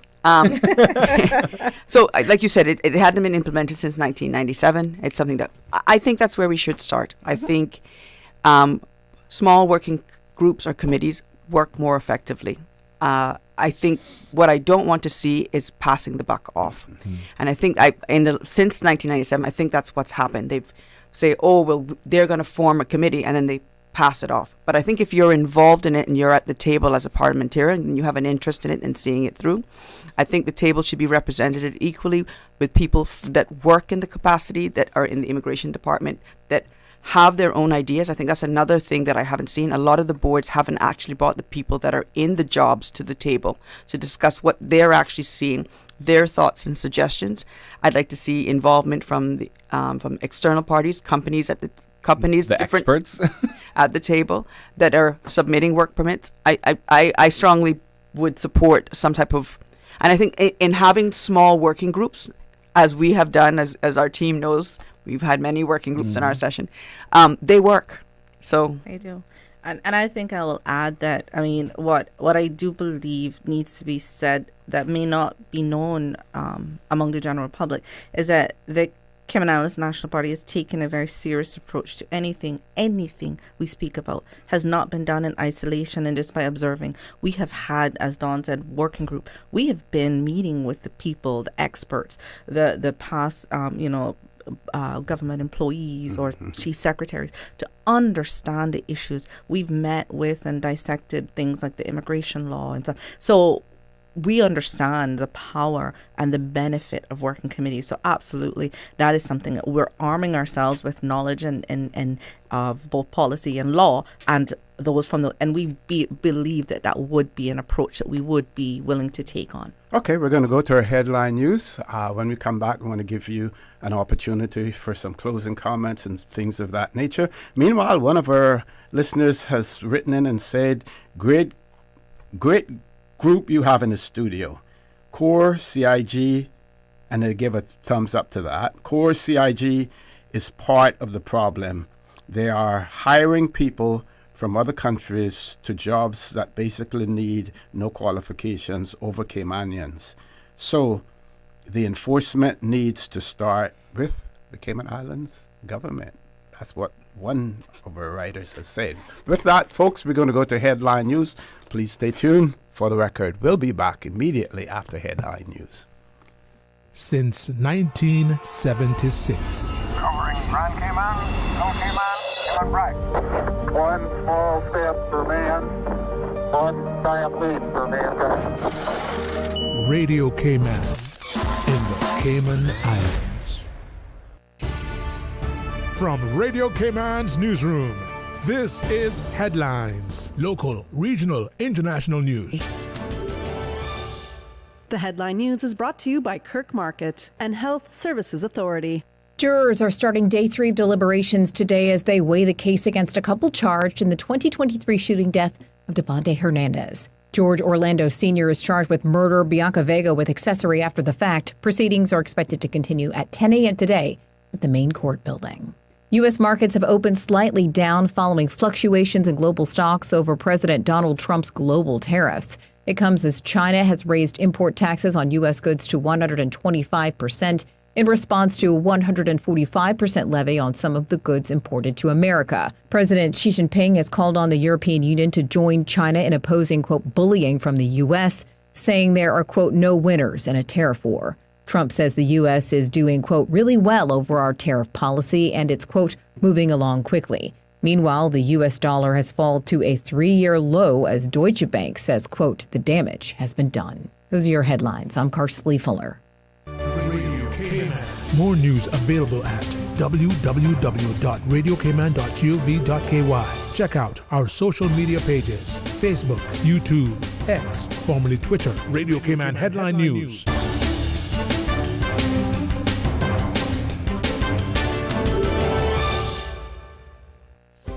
Do you have a healthcare question but not sure who to ask? Contact HSA's Patient Call Center to speak to one of our experienced clinical team members. We are here to answer your questions and help guide you through your healthcare journey. Need to make an appointment? Our team can help. Contact HSA at 949-8600 or email info@hsa.ky. At HSA, we are committed to caring for you.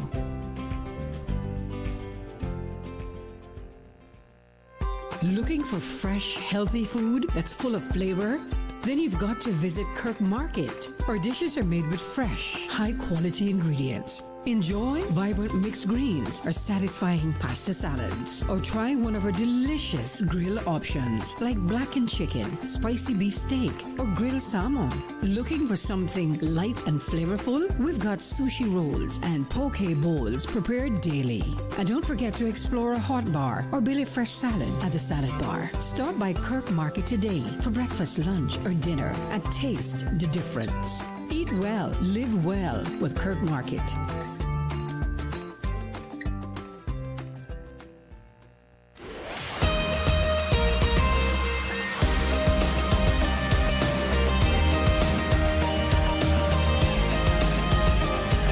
For the Record with Orrett Conner.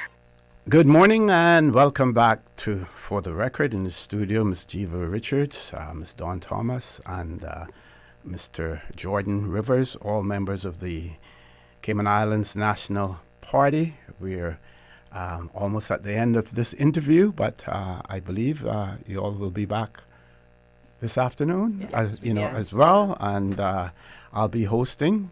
But for those of you who may believe that it's going to just be repetitive, they'll be talking about different topics this afternoon, as well. So let's do a little roundup in terms of, what we have spoken about. If there are any other issues that you want to mention, we have about 12 minutes before we go. We're going to end this session. Well, I just wanted to take the time, OC, and address the comment from the person that sent in. CIG core government is not exempt, right? So what we are, what one of our very observations is just that there are loopholes that exist in government.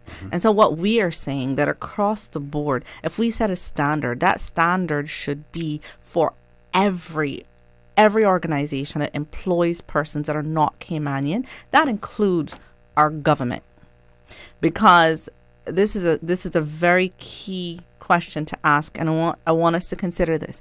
If our own government will not hire and employ our Caymanians, who will? We set the tone, right? We set the standard.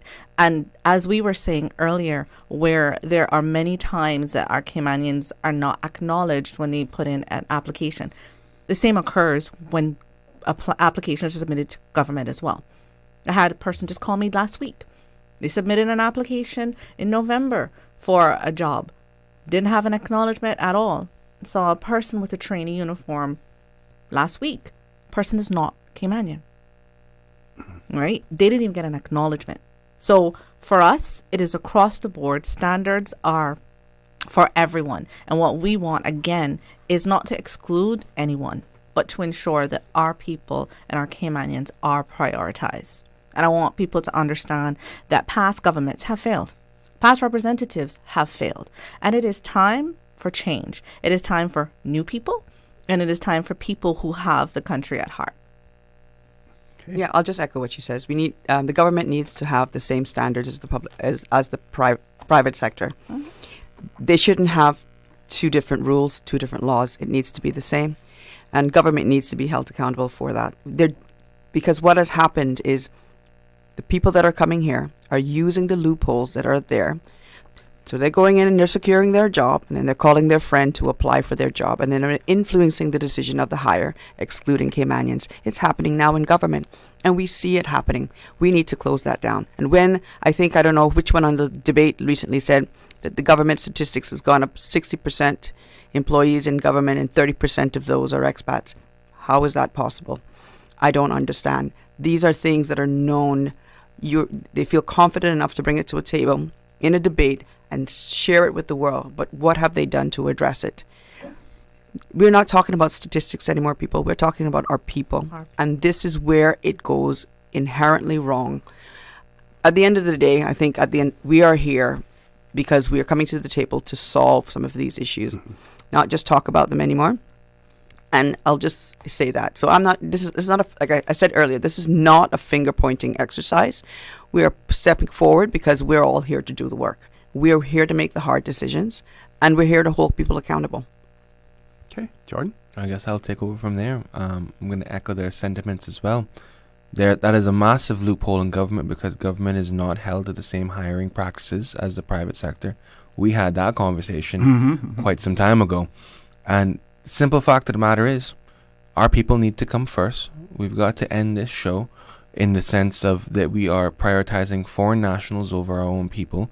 We can no longer afford for us to be second place in this country, or at this rate that we're going into a third place rate. Like, that's it. And that's just where we're heading. I think, I guess I'll begin the closing statements here. And I know maybe not necessarily a lot of young persons listen to morning talk show anymore. Everything's all digital like that, right? But I know I can clip this for later on. The fact of the matter is, and I'm going to speak to my generation, as I said, we can no longer afford, for our sake, to continue the same voting habits as our ancestors. It has proven that it has not worked for them, and it will not work for us. So we have to go in a new direction. And for the most part, if they have been there before, especially in consecutive terms for several years, vote them out, because they have an official track record of what they have done and what they have not done, and exactly what their priorities are. I'm having the battle in West Bay. Actually, we're having this battle all across the country here now. This is our candidates are fighting this. What I would classify as the true incumbent of these races, not the proxies, the true incumbents of these races. They have shown you exactly what their priority is, and it is not you, the people. It is their pocket.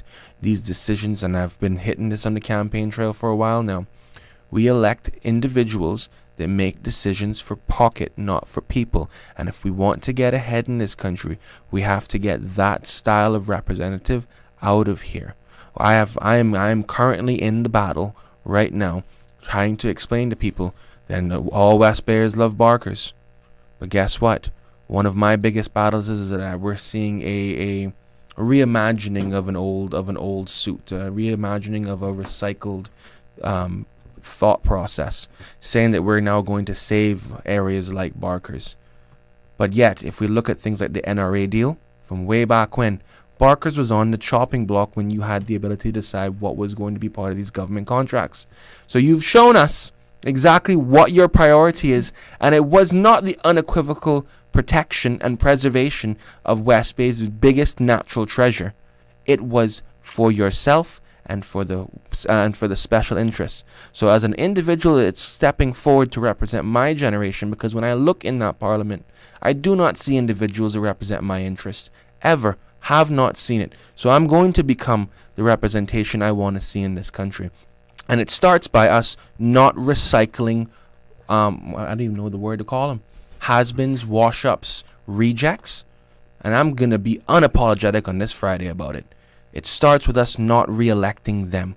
And if we want to see a future that is prosperous for Caymanians, it starts by getting rid of the persons that put us in this mess, because they cannot take us out of it. Okay, y'all have 5 minutes left to share. I didn't give you guys much. I won't be long. I can assure you I won't be long. Apologies. So let's just start with I'm going to start with the constituency. I am running for the constituency of Red Bay.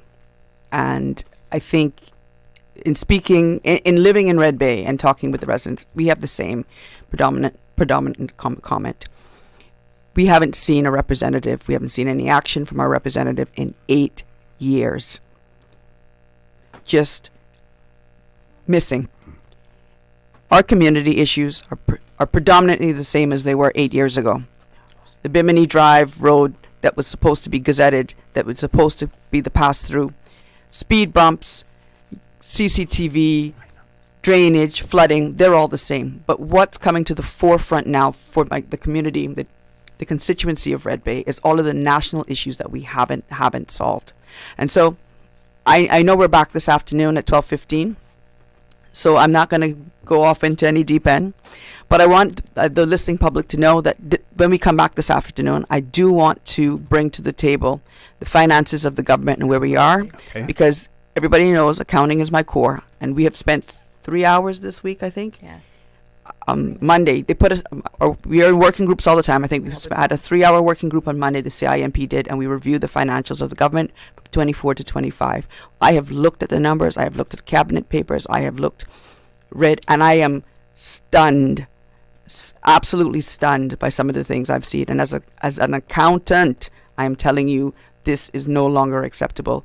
These people that are running our country have no idea how to run a country, and it is clear in the finances of this country. The Auditor General has said it. The Public Accounts Committee brings it up all the time. This isn't something that's just happened. So come back this afternoon, listen to me, Don Thomas for Red Bay, and let's get into the details, because you guys need to know and be informed voters come April 30th, 2025. Okay, Ms. Richards. Thank you. Again, before I have my last thought on here, I wanted to actually say and echo what Dawn is saying. I don't believe that it's a lack of idea of knowing. I think it's a lack of care. Mm-hmm. It is not their money, and that approach is what has gotten the country to where we are.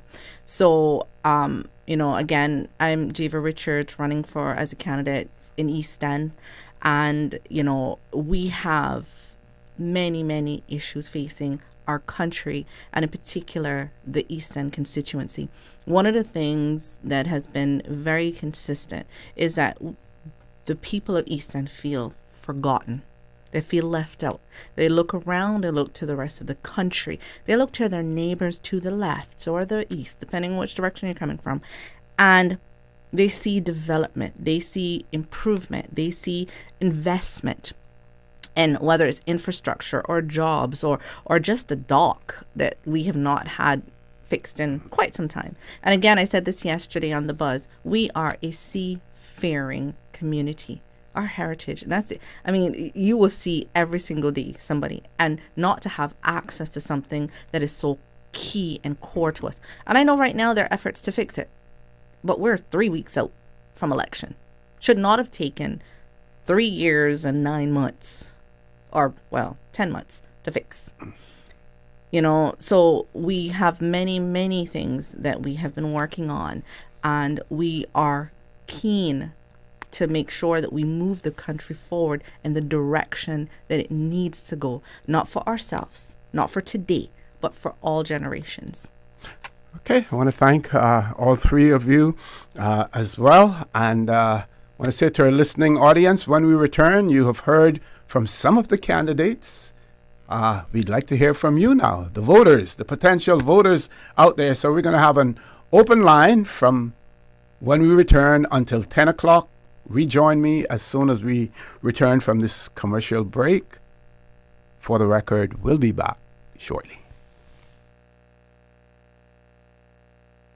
Can you imagine your home completely organized? At Brand Source Custom Closets, we can. We specialize in designing and building custom closets and storage units for any room in your home, including the garage. With tailored designs and custom LED lighting solutions to fit your lifestyle and budget. Our custom closets expert is committed to enhancing the value of your home with a solution that is uniquely yours. Visit our showroom or call 623-6774 to schedule a no-obligation appointment with our design expert. Brand Source Custom Closets, 209 Dorsey Drive, Industrial Park. Easter vacation is just around the corner, and Cayman Airways has added multiple extra flights to some of your favorite destinations, some of mine too. Look here, they got seats available now for booking on extra Easter flights between Grand Cayman and Kingston, La Ceiba, Miami, Cayman Brac, Little Cayman, and you can even catch a non-stop flight to Montego Bay for Easter. Check it out. You can visit CaymanAirways.com, contact a local travel agent, or call Cayman Airways Reservations on 949-2311. And don't wait too long though, because these extra Easter seats always sell fast. Be sure to add your Sir Turtle Rewards number to your booking so you can earn more miles for more free trips this year. Well, I know where I'm going. I'll see you on board a uniquely Caymanian airline for Easter. The preceding was a paid political broadcast. My mom's a superhero. She always knows what to do when I feel icky. Yesterday, we went to West Bay Pharmacy, and they had everything she needed. Medicine, my favorite Band-Aids with dinosaurs, and even flavored vitamins. Mom says they keep our family healthy.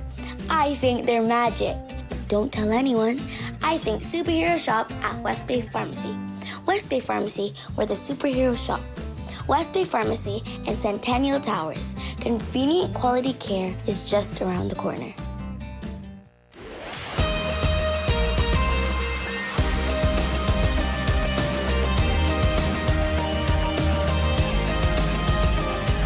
For the Record with Orrett Conner. Good morning and welcome back to For the Record. I want to thank our guests who were here previously. Miss Jeeva Richards, Miss Dawn Thomas, and Mr. Rivers as well.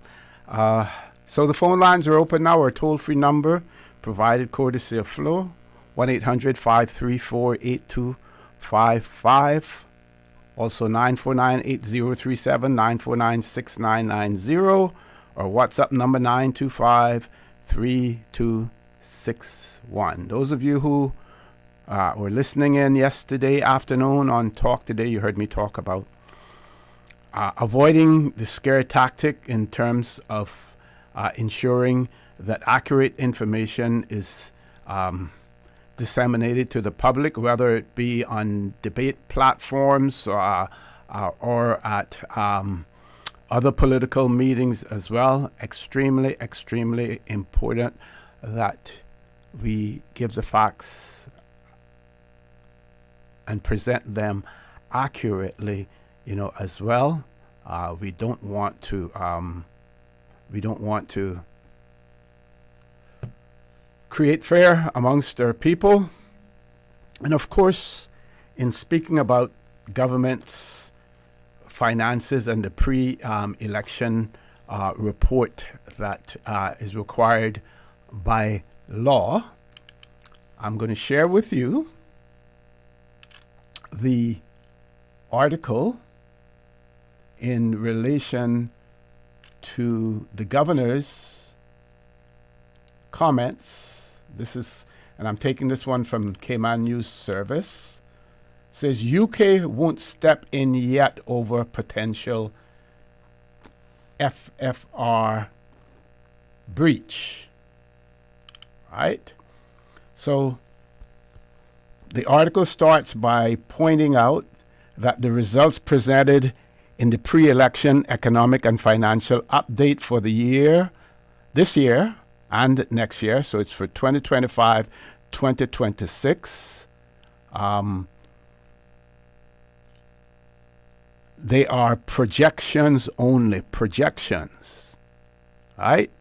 What is likely to happen, what could happen. That's what a projection is. And later on, when we go to the commercial break, I'll look and give you the definition of what a projection is, looking forward. So again, the results presented at the pre-election economic and financial update for this year and next year are projections only, and at this stage, the United Kingdom government will not intervene in local public finances. Responding to Cayman News Service's request for comment on the newly forecast deficits, Greg Gibson, who heads the governor's office, said that if there is a breach, the Cayman Islands government will need to present a plan to remedy it within 3 years. So there are 3 years to remedy the breach, any breach of the FFR. Okay?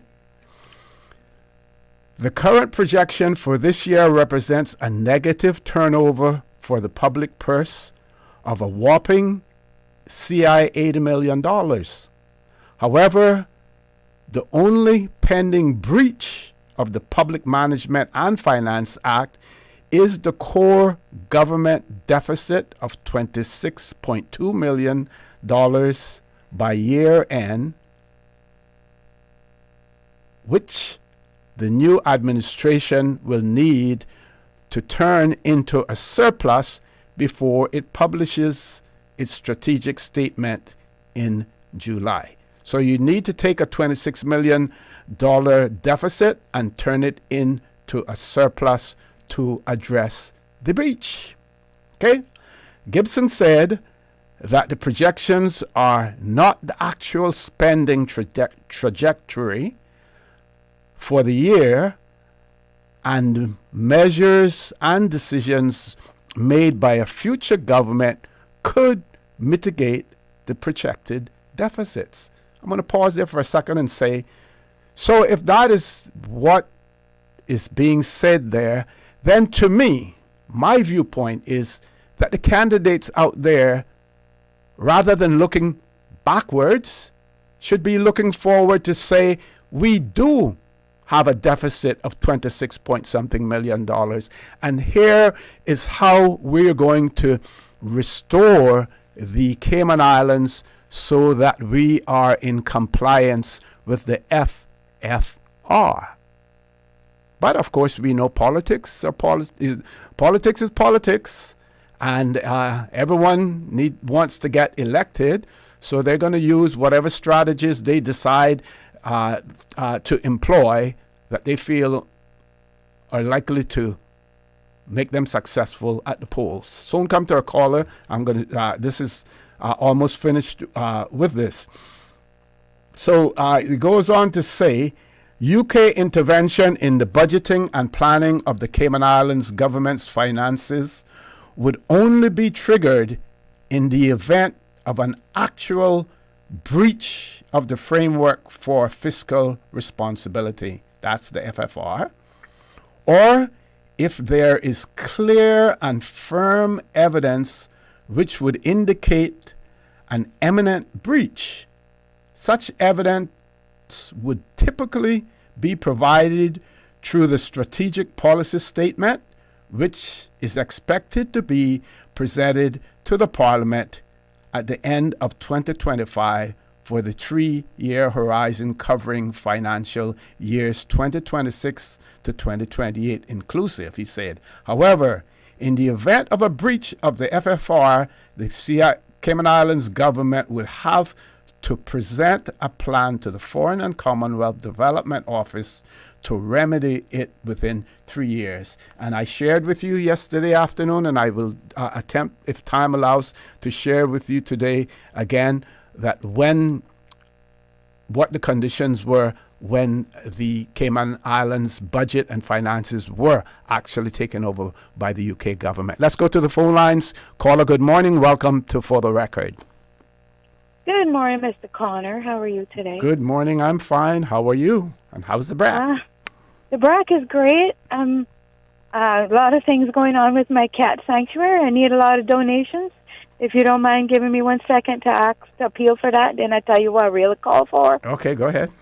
My cat sanctuary, we have some really sick kitties. We got neonatals I need to care for. I need an incubator.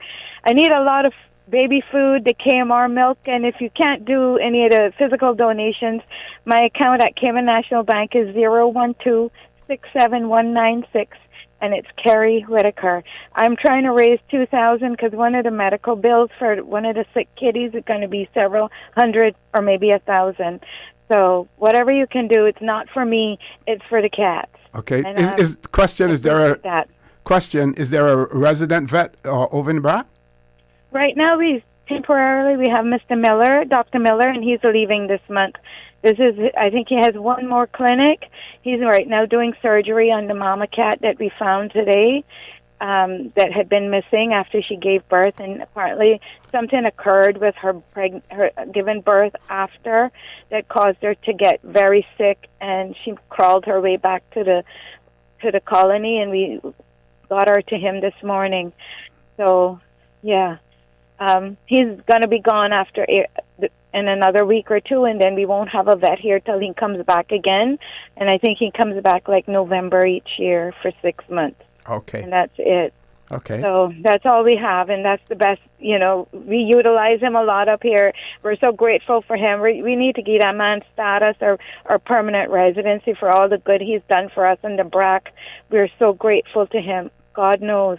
He saved so many cats and dogs when he come here. So we're very grateful.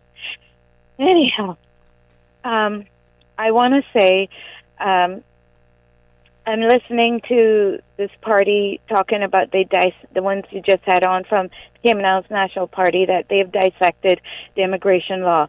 That's easy to say because I dissected that and rewrote it in a very protective way for our people, because right now the Immigration Transition Act has so many cutthroat clauses. No wonder the native Caymanians in this country can't survive in their own home country. That law, Mr. Conner, you probably would agree with me to a lot of it because you were previously the chief immigration officer, so you know a lot of it went against our people. The newer version of it, the previous versions of it, the Caymanian Protection Law back then was more protective than this one is now. I mean, all you have to do is go on the WORC.ky website, look under forms, look into the applications, look at how many pluses those applications have for dependents. The dependence of all these individuals is what is stifling this country. What we don't understand is the minute we grant status to one person and all of their dependents are on that, they can turn up at the DFA the next morning and look assistance for them and their dependents if need be. My problem with granting status like that is that you should be able to maintain yourself in this country with that citizenship title. You should not be able to tap into any of our social services like DFA, like the Small Business Association place there, like Legal Aid. Any of that you should not be able to tap into. Yes, you have a citizenship, gives you the right to live here, reside here, vote here, and earn and have a business here and get employment here. But you should not be relying on the government then after you're granted your status immediately to give you assistance when your application that was just granted to you clearly said you were solvent. You had to provide a lot of information to get that granted. So are we lying to the boards here? Are the boards accepting lies on those applications? Because how is it you can turn up the next day after you get your status certificate or your permanent residency certificate, and go and seek assistance off of these social services that the government offer to people who genuinely need it? There are people out here in this country right now that need assistance, and the DFA is withholding it. They also cancel assistance for our natives, and that should be abolished. No native should have any assistance canceled unless it's proven that they're utilizing it in an unlawful way, and that we can put enforcements in place to make that happen. The DFA has no enforcement section, Mr. Orrett. That's why so many people come to this country, get citizenship, and abuse it. It has no enforcement. They just have these individuals working in there that act on assumptions and write these letters canceling people's assistance that are in dire need. In December, that same department canceled the assistance for 2 handicapped people in a family household for no unwarranted reason, Mr. Conner. So, and I've been following the way the DFA, previously NAU, act. The fact in December, when November and December come in, when they want to get certain nationalities with status into the system, they turn out our natives.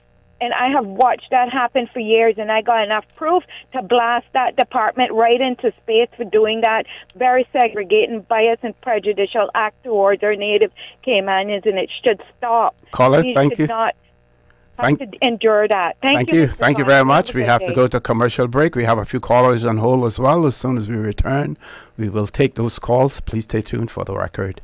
We'll be back shortly. Step back in time and discover the rich history of the Cayman Islands at the National Museum. Located on the waterfront in Georgetown, the National Museum is proudly housed in the Old Courts Building, Cayman's oldest standing public building. Explore captivating exhibits and learn about our unique heritage and culture. Open Monday to Friday, 9 a.m. to 5 p.m. and Saturdays from 10 a.m. to 5 p.m. And here's the best part, Saturdays are free for residents. Don't forget to visit our museum gift shop. Every purchase helps preserve our artifacts and the historic building we call home. Visit www.museum.ky for more information. Accidents and illnesses can strike without warning. Ouch! When it comes to urgent care, every second counts. At Doctors Hospital, we have a dedicated team of experienced doctors and nursing staff available to you 24 hours a day, 7 days a week. Don't waste time in an overcrowded emergency room when you need urgent care. Whether it's a broken bone, a severe infection, or a sudden illness, trust in Doctors Hospital's unwavering dedication to providing the best immediate care. For complete urgent care when you need it the most, choose Doctors Hospital, located in Georgetown, 16 Middle Road. Your dream home starts with a vision, and often inspiration is at the heart of that vision. Brand Source Home Gallery's in-house designers are here to help bring your vision to life. Whether you're remodeling or building a new home, Brand Source Home Gallery is your one-stop solution. Explore their kitchen cabinets, sinks, faucets, bath fixtures, tubs, vanities, and more. Let Brand Source's designers help and inspire you with your next project. Call 623-5000 and schedule an appointment with a design expert at Brand Source Home Gallery, Dorsey Drive, Industrial Park, serving Cayman for 50 years. Hi, this is Crystal Gomez-Wilson. Join me, your PPM candidate for Prospect, along with Donna Bush for Savannah and Alva Saku for Newlands, this Saturday, April 12th at 7 p.m. opposite the Cecile Crichton Spots Newlands Community Park. Come out and hear the issues that matter to you, the solutions we are ready to deliver. Cayman needs proven, stable leadership, and that's exactly what PPM is about. Let's keep moving forward with the PPM.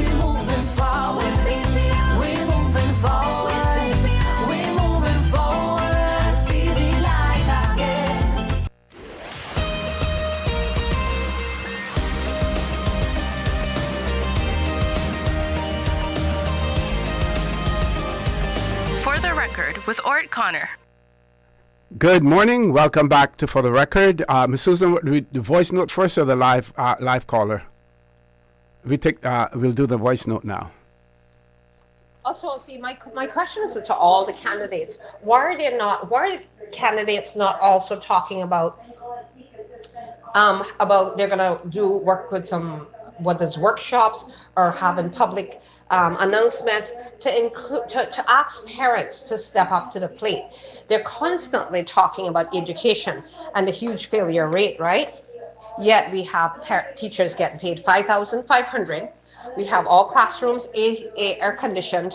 We have free lunches from elementary straight into high school. We have laptops, computers for the kids. And my understanding from someone in the know, they've seen a child lose a laptop, come to school and say, I don't have my laptop, and simply given another one. Why are the candidates not also talking about asking parents to be more accountable, asking adults in the community to be better, support your schools, go to your schools, check on your elevation of family life then? Why are the candidates not talking about that? We have a serious problem in this country. And they're talking about a huge debt, again, NAU, babies, children having children. And worst of all, there's so many parents that are using drug users, and children are right in those homes, right? So why are the candidates not also saying, we will also talk about the elevation of the home? We will also have workshops. We will also have public announcement telling parents, to those parents that are not stepping up to the plate, to step up to the plate, to carry their weight, to be better examples. I repeat, there's drug use amongst the children living in those homes. There's alcohol parties and all this happening in the homes where underage children are. So why are candidates not talking about the elevation of the family, about planning and doing workshops, public service announcements, telling parents to step up to the plate? Okay, we want to thank that caller for sharing that with us as well. Do we have any? No live callers. Okay, so folks, we hear many of the candidates talking about reform of immigration, reform of our laws, reform of our processes. I think they have all, those who have spoken about the issue of government employees or government being treated the same way as the private sector as far as non-Caymanian employees are concerned as well. And I think that there is common agreement amongst all of the candidates in relation to that. I just want to bring to your attention the fact. So in Part 7 of the Immigration Act, right, it talks about, says subject to subsection 3A, this part does not apply, right? The work permit, gainful occupation for non-Caymanians does not apply to a person employed by the government of the islands in respect of that person's employment. So if the government employs you, you don't fall under this part of the Immigration Act. 2, a person employed in the islands by the government of the United Kingdom. In most instances, that's basically the governor's office or someone who's sent by the United Kingdom government on secondment over to the Cayman Islands to work, with other government entities. Then it talks about consular officers and that person's staff. It talks about accredited representatives or agents of government of any part of the Commonwealth. That would be, like if we had diplomats here as well, and of course a member of Her Majesty's Armed Forces. And then there's this one that some people challenge as well. Any person who may, from time to time, be declared by the Cabinet to be exempt for any purpose, either unconditionally or subject to such conditions as may be prescribed. Then talks about the crew of vessels that does not operate full-time in the Cayman Islands, and also the beneficial owner of up to 2 units of property whose lawful presence on the island is to facilitate rental or lease arrangements in respect of those units, and whose spouse or civil partner does not own, operate, or have an interest in those units. So, I've shared all of that with you, but my point is that anyone seeking to change the status of government, non-Caymanian government employees will have to get the government to agree, the civil service, which falls under the governor, which has been delegated to the deputy governor, to agree on that taking place. Not sure how that would work out.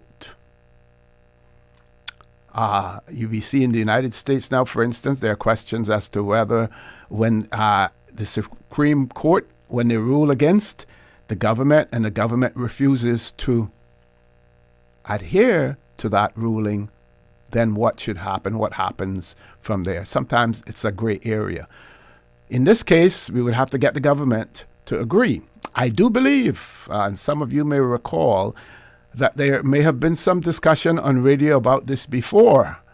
And I believe that the government was quite defensive in its posture, as far as this taking place, because they feel that they should have the ability, and I'm speculating here, but they should feel to have the ability to hire the best and to do that through the practices, that they have. And I don't believe that there's anything wrong with that.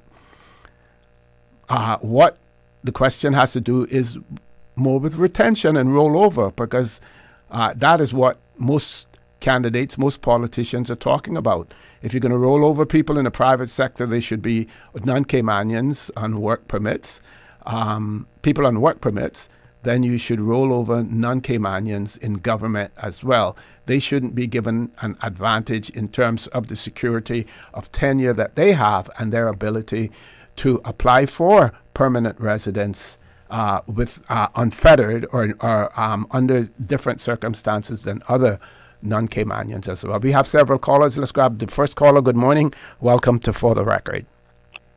Good morning. Good morning. Good morning. Happy Friday. How are you today? Thank you. Thank you. I'm fine.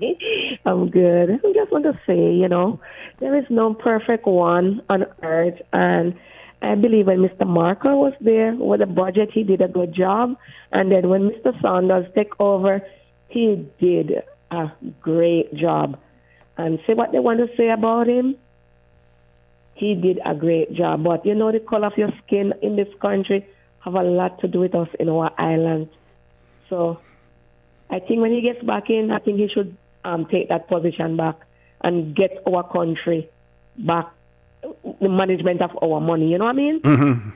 Yes, so that's all I have to say today, Mr. O.C. Have a good weekend. Thank you. Thank you. You do the same as well. We're going to take a commercial break so we don't have to interrupt the next caller. Please stay tuned. For the Record, we'll be back shortly.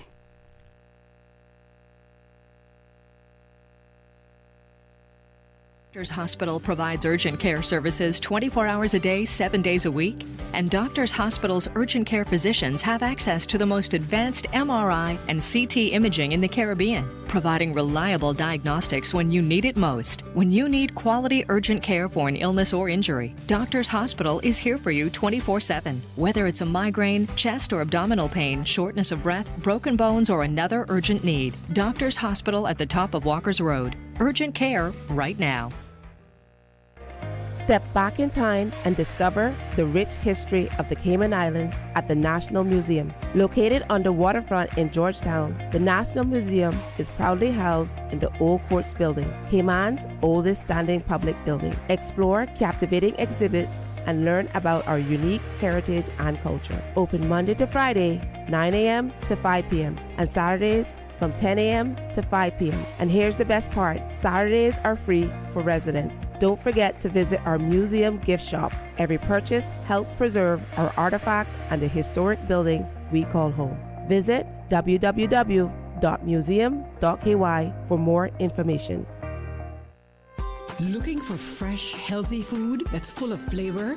Then you've got to visit Kirk Market. Our dishes are made with fresh, high-quality ingredients. Enjoy vibrant mixed greens or satisfying pasta salads. Or try one of our delicious grill options like blackened chicken, spicy beef steak, or grilled salmon. Looking for something light and flavorful? We've got sushi rolls and poke bowls prepared daily. And don't forget to explore a hot bar or Billy Fresh salad at the salad bar. Stop by Kirk Market today for breakfast, lunch, or dinner and taste the difference. Eat well, live well with Kirk Market. Easter vacation is just around the corner, and Cayman Airways has added multiple extra flights to some of your favorite destinations, some of mine too. Look here, they got seats available now for booking on extra Easter flights between Grand Cayman and Kingston, La Ceiba, Miami, Cayman Brac, Little Cayman, and you can even catch a non-stop flight to Montego Bay for Easter. Check it out. You can visit CaymanAirways.com, contact a local travel agent, or call Cayman Airways Reservations on 949-2311. Oh, don't wait too long though, because these extra Easter seats always sell fast. Be sure to add your Sir Turtle Rewards number to your booking so you can earn more miles for more free trips this year. Well, I know where I'm going. I'll see you on board our uniquely Caymanian airline for Easter.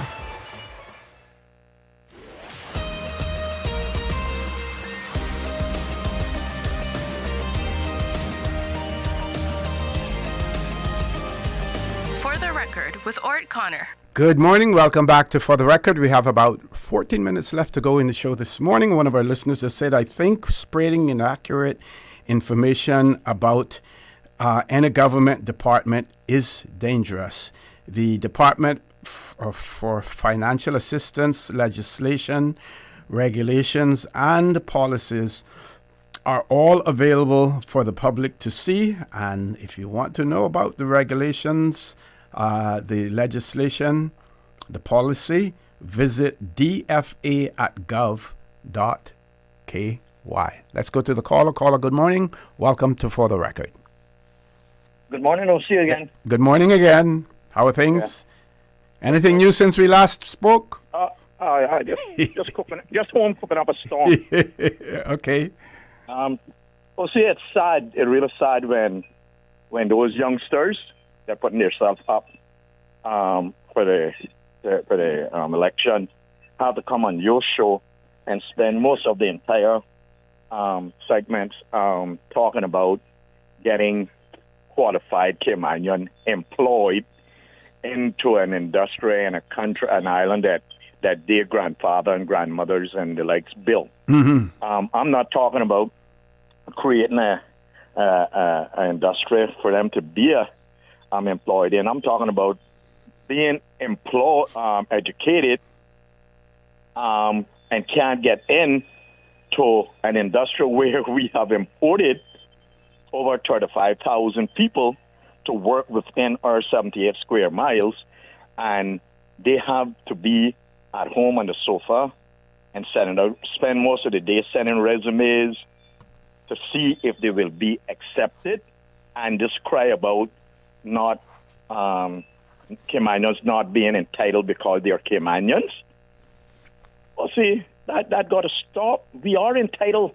I can tell you, I'm entitled. I'm entitled because I tell you what, they think that they're entitled because I see where their applications, various applications, been turned down by a board, and it don't stop there. They're so entitled, they think that they got such entitlement that they will take it to tribunal, and then if that's not enough, they take us to the court of law, because they think that they are entitled for whatever the application states. So don't come with this talk about entitled. Yes, we are entitled. If we're not entitled, take your business elsewhere. We have, I'm listening. All the people that went to sea, can you think of any of them at their first going out that had any experience into the job that they were traveling almost halfway around the world, leaving this little small dot to go to Japan to pick up a job? He didn't have no experience, I know you didn't have no experience for the job you went out there to do. That's true. And you all became masters of whatever job it was that they went, and to the point where on Excel, that only could be in command of the whole entire system where you went to work. That's how good we are. We don't need no whole heap of experience. Just give us the job. We'll get it done. We'll get it done to a point where we now are training people who are coming here, telling us that they have the experience, that they're getting the job over us, but yet we got people training them. You know? So I think that we need to really, and that group that you had on there, they're really talking the talk that a lot of people are scared to talk. So I really got to give them kudos for this show that you just finished. That was a show. I mean, they really, and every soul on there is very intellectual. They and intelligent young people. So if that's the direction that we are looking for, I think we'll be in good hands with those type of candidates. Call it what it is. I mean, I'm just talking about the dialogue that went on between you and them. I was impressed. You know, and I'm not batting for nobody and say, hey, go out there and vote for this one. I'm not doing that, because without they come and fix me up, you know, then I'll be batting for them. But you know, but I just call in an ace. I found out where as you know, we had Filipino national who arrived on our shore with a, in his opinion, valid permit. Okay. Only to find out that it was invalid, but stamped up everything. I'm here. When you say invalid, was it false or? Well, it was a false. Okay. Yeah. It was invalid. In our opinion, on island, but in his opinion, it was valid because it had looked legit and was stamped up and everything. I'm also hearing that there's a large amount of that now coming out of India. We have people on island with these same approved permit stamp with government stamp. I don't know how they can copy, or whether they have copied the stamp or created their own stamp. I'm not sure, but that's basically what happened, because we got too many people here on island with work permit that don't have no work. And another thing, OC, I think you can answer this. The health city. When they came, I heard that they were going to be the savior. They were going to have this workshop where they would be training nurses and doctors and local people and the likes. I don't know if it's happening, but I haven't heard about any nurses and stuff coming out of there or any doctors being trained by them. Well, right? Unless they have an accredited school for training nurses, that would not be possible. But I do know, and I've seen evidence, of other training and promotions taking place, at Health City. So they are living up to some of their promises. Yeah, you mean to the point where I understand they don't pay for work permits? Is that true? All their work permits are free? No, I don't think so. I think they pay for. So? I don't think that they're exempt from work permits. They pay for work permits. You sure? Almost certain. Almost? Yeah. You're not sure? When I say that, it means I'm going to double check again. But I'm double check on that, OC, because I'm also hearing that too. Because if that's the case, then they need to bring their rates down too. You know what I mean? They can't come here be charging on no top dollar and getting away with exemption being given no handout. This handout thing has got to stop. We're not handing out nothing no more, OC. Okay? You jump off the plane, you come with your big suitcase of money. No concessions. Because you already run your numbers and know what it would cost you to build where you got your intention. So I keep asking, where that concession money go? Where does that concession money go? Because you already did your numbers. So we got to stop giving these concession because they're not giving the potential buyers, their clients, no concession. We're giving 17 million and they're selling apartments for 20 million, just one apartment alone. So we need to stop that, OC. Okay? I agree. All right. 100%. See you later. Okay, all right.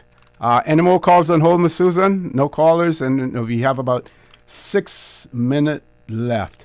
So, earlier, I made a statement about the Immigration Act and the recourse that a Caymanian applicant has when a work permit is issued to someone when that Caymanian has applied for the position,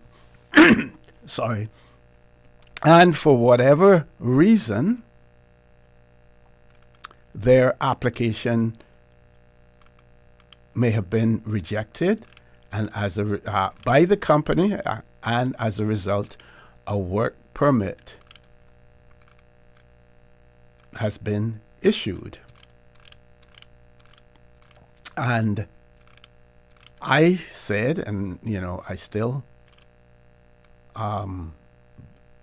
believe it's right, that there are no provisions for the Caymanian to appeal that decision and they have no one to advocate for them other than the relevant board when looking at what the applying company has stated in relation to Caymanians who applied for the positions and the reasons why they were not granted or offered a job or given the position. So here is what it says in relation, the Act says in relation to appeals.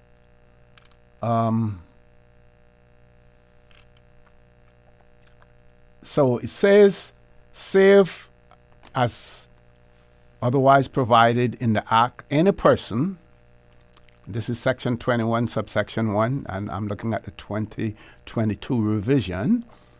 Save as otherwise provided in this act, any person aggrieved by or dissatisfied with any decision of the Director of Work or the Directors designate under Section 3749, Section 3749 or 56 subsection 5, or of a board other than a decision under Section 20, may, within 28 days of the communications of that decision to the person or any such longer period as the chairman of the appeals tribunal may, for good reason, show or allow, serve notice on the Immigration Appeals Tribunal of the person's intention to appeal such decision. And it tells you how the appeals process should be. It has to be served,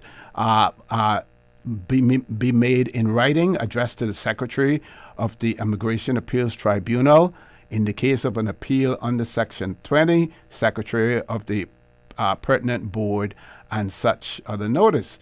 The appeal shall set out the decision against which an appeal is made and shall be accompanied by a copy of the original application, which is the subject of the appeal and the prescribed refundable fee. So that particular section there points out that a Caymanian who applied for the position would not have a copy of the original application that was submitted to the board, the work permit application. So they're not, they have no right of appeal. And, you know, we have seen this happen in the past. Also, when you look at the definition section of our Immigration Act, normally you look in there, and if it says person, let's say, for instance, using as an example person, it would go on to describe what it means by person. There is no definition in that section about aggrieved person. It doesn't describe them. So the only thing that we have to go by is the process. So, and like I pointed out earlier, they have to present, you know, a copy of the application and stuff like that. So again, the appeals process that is in place for decisions made by the Director of Work, his designate, or any relevant board, that process is for applicant employer or applicant employee, but not the Caymanian worker who may have felt aggrieved because the company didn't give them a job offer, didn't hire them, despite the fact that they felt that they fulfilled all of the qualification. The only entity there to bat for that person is the board. Now, which brings us to other things. Here are some of the things that new legislators or those seeking to become parliamentarians need to look at. Required to advertise on jobs. You can advertise anywhere else, but every company must advertise on the jobs portal. 2 weeks. 2 weeks. Now tell me, realistically, 2 weeks, is that really sufficient for a Caymanian applicant to look at that advert, submit their application, and to be interviewed and everything else? No, it isn't. It isn't. So, again, we're creating a loophole for the employers by only giving them, requiring them to advertise for two weeks. Not enough. I have to end now. Get a little bit of rest and come back at 12:15 as well. I welcome you to join me and talk today at 12:15. I want to remind you, we are our brothers and our sisters keepers. There is always someone out there who's less fortunate than we are. I ask you to extend a helping hand to them. If you can't do that, then I suggest you donate to a worthy charity, because we always want to consider those who need, not necessarily those who want or even those who crave. So have a great day. Continue to support your radio station, Radio Cayman. Like I said earlier, join me at 12:15 for Talk Today, where we will have the same candidates on that we had this morning. And as usual, we ask the good Lord to bless these three beautiful, wonderful Cayman Islands. For the Record, proudly brought to you by Brand Source Home Gallery, inspiring luxury, and JN Money. From abroad to yard. Fast, affordable, convenient. Doctor's Hospital. Peace of mind is important when life happens. Doctor's Hospital, always there for you. Call 949-6066. And Cayman Airways. Call them on 949-2311 to book your nonstop flights to Los Angeles and Panama. And Kirk Market. Experience a world of choice. And the Cayman Islands National Museum. Explore captivating exhibits and learn about our unique heritage and culture. This is the People's Radio Station.